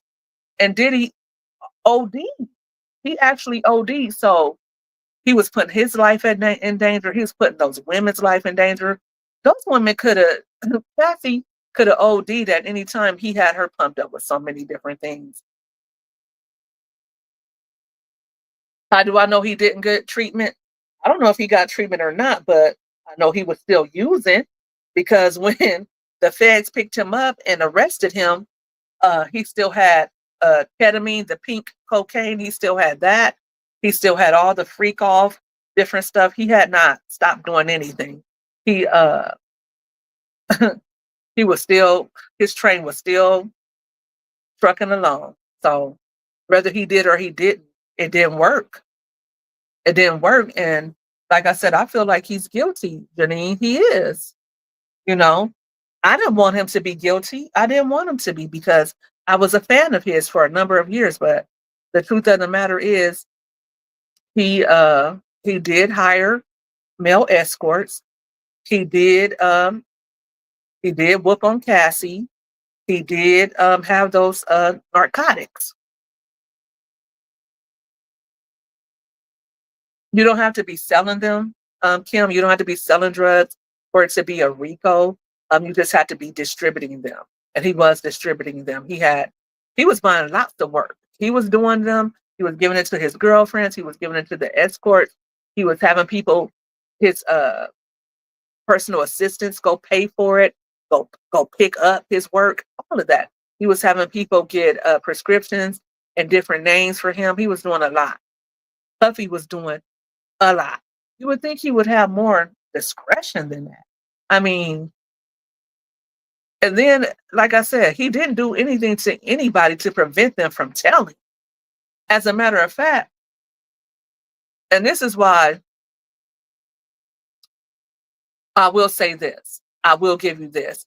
When Cassie said she was afraid, um, and she was scared he was going to use her tapes against her, when Jonathan Odie, that's the one that went cuckoo, when he uh, made a claim against Diddy and got $5 million from him. Diddy didn't do anything to him. Diddy paid him. So if anything, she knew that Diddy would pay. She knew that he would pay because he paid for the hotel tape and he paid Jonathan Odie. And he did nothing to any of those people. He didn't strong arm them. He didn't do anything nefarious towards Jonathan. So Cassie knew, wait a minute, if I leave, I can get paid. Right? So I will say that. I will give you that. I will give you that. I don't feel like Cassie was in fear for her life. And even if she was, she still left and nothing ever happened to her.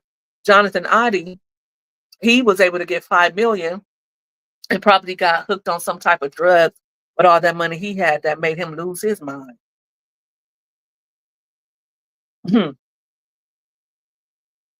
And I think I said earlier that I think that the RICO, I think that they probably won't convict him on the RICO. If they do, I won't be shocked or surprised, but I don't think they'll do the RICO. I think they will convict him of the human trafficking and maybe the things that have to do with drugs. I think there will either be a hung jury or it will be a wash, like maybe a couple of those charges he will get a guilty charge on, and the other two he won't. Or either it's going to be a hung jury. Um, I don't want him doing anything. I wish he hadn't done any of those things, you know. Um, but I'm not emotionally invested in the trial. I'm not emotionally invested in this case. Um, and I'm not basing my comments and what I'm saying, it's not based on my personal feelings. So um, somebody brought the suit. Somebody's about to sue Diddy. So again, so Kim Johnson, it's not up to me whether he's guilty or not. It's up to the jury. I didn't charge him with anything. Cassie did deserve the money. I don't know if she deserved the money or not. I really don't. She was there for 10 years. She walked away with nothing. And I think that, why do you think he didn't pay her? Because that's all, if he had paid her, if he knew everything that was in that lawsuit against him was true. He knows it all happened. He knows that they were with other men. He knows that they did the freak offs. He knows everything in that lawsuit that she accused him of. Almost all of it was true. And you know how I know it was true? Not just because Cassie said it, but because they had video evidence, they had text messages, they had emails. And beyond that, there's this website called Lipstick Alley. Let me know in the chat. Put a one in the chat if you have ever heard of Lipstick Alley. Lipstick Alley is an old school message board where people get on and they talk about current events, politics, celebs, hot topics, things that concern us as far as our health, politics, you name it. They're talking about it on there. And I want to say it had to be about 2009. And one of the incidents that were laid out in Cassie's lawsuit, it was talked about. Somebody had put it on the website. And I think it may have been Cassie or either somebody who was close to her that was trying to reveal it. And they talked about him being bi, about Diddy being a bi person. And they talked about how he would abuse Kathy. And this is years ago. And then maybe even like maybe in 22, I think it was a year before the Cassie stuff came out. Somebody commented on there, when Diddy gets his karma, it's going to be explosive. And that comment couldn't have been more on cue. I don't know why in the world that man did not pay her. And that's just always like mind boggling to me. You said, would I agree with one of my family members doing life? I think I answered your question numerous times. My response is not going to change, Kim. Um, my family was into that kind of stuff and they were committing crime. Um, I wouldn't want my families to be doing that to women. And Cassie was young. And I think I said this, even if Cassie agreed every last time, even if she willingly took every last drug, that still was a lot to put somebody through, to have them. He had her with a variety of men. He had her doing it unprotected. He had her doing all kinds of different stuff. And that's just not the way you treat somebody. It's just not. And if he was my son, I would be ashamed, I would be embarrassed, and I would be humiliated. I don't care how much money he has. That's not the way you treat people. Because if he wasn't Diddy, Cassie didn't ask to do that. Cassie wasn't doing that kind of thing before. Most women are not going to let 4 and 5 men at a time do them raw, back to back. And they were doing it, whether they were doing it for money, whether they were doing it to please him. They were doing it because he wanted them to. Why would a man want to do that to a woman? Ask yourself that. If you wanted to be with a man, just go be with a man.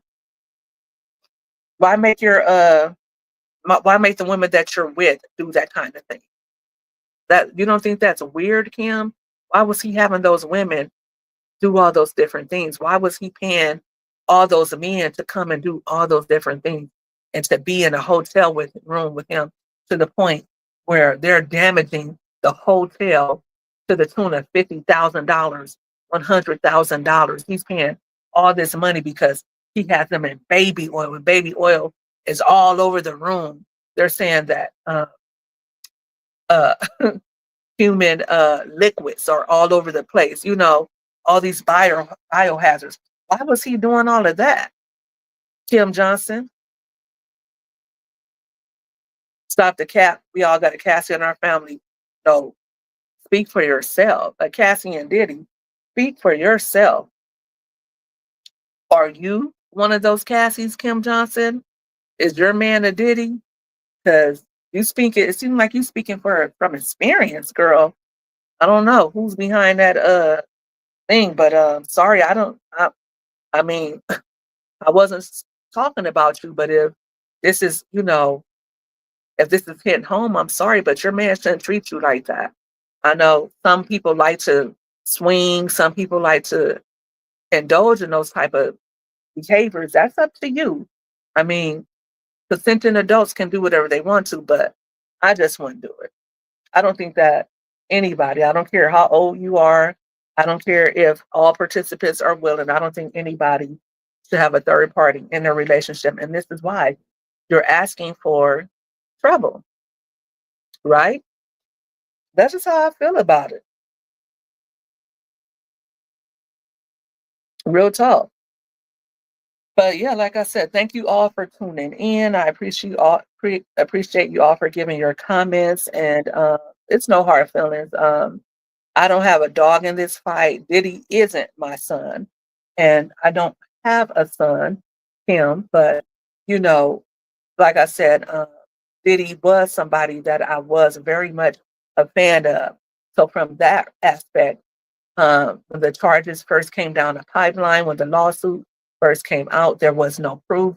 Anybody who was charged with something, if I read about it or I hear about it, if there's no evidence, if there's no concrete evidence presented at the forefront, I'm not going to just say, okay, they did it.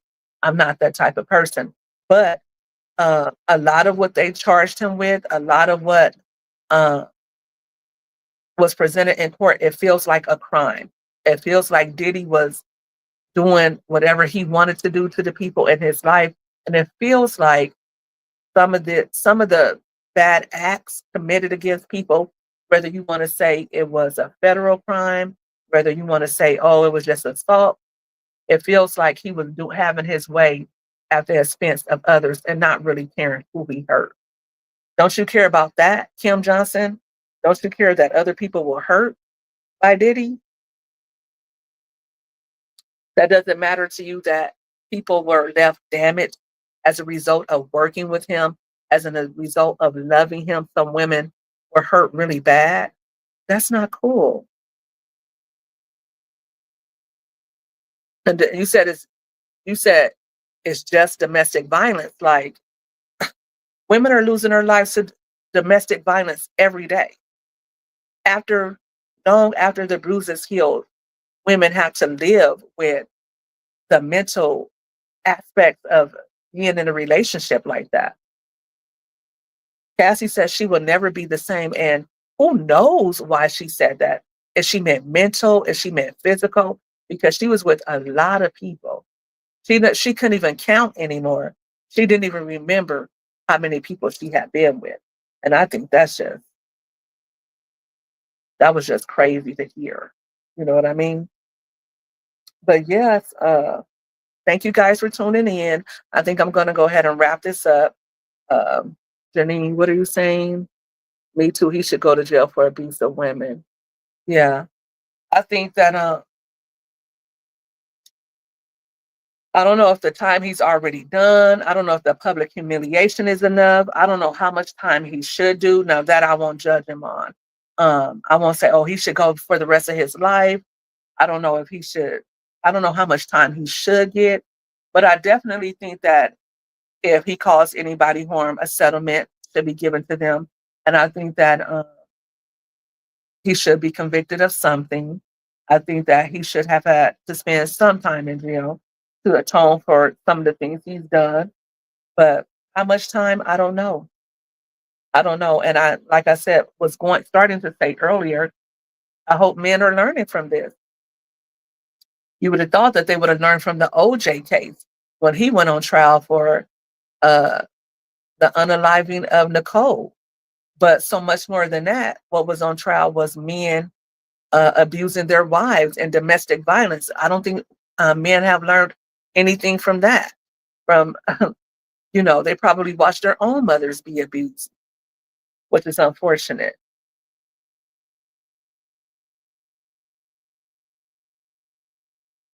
And also, the flying woman out thing, I hope men are really thinking about that. NDAs do not work.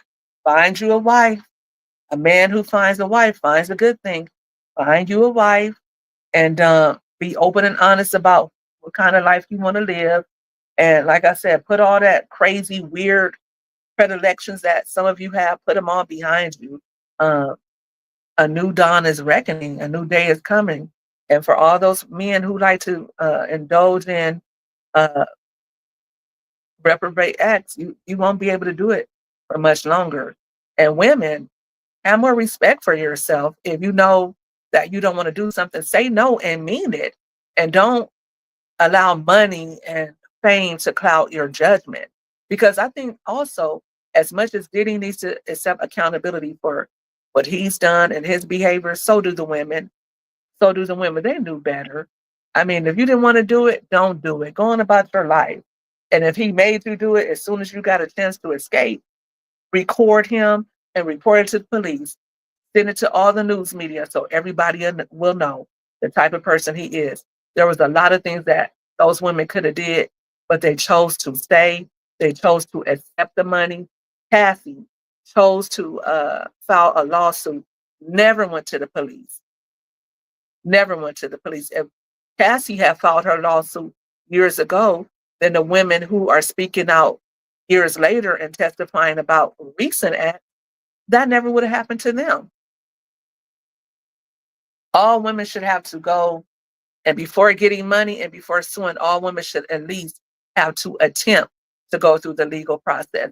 If somebody has abused you, if somebody has caused you harm, You need to go and you need to alert the proper authorities of what's going on.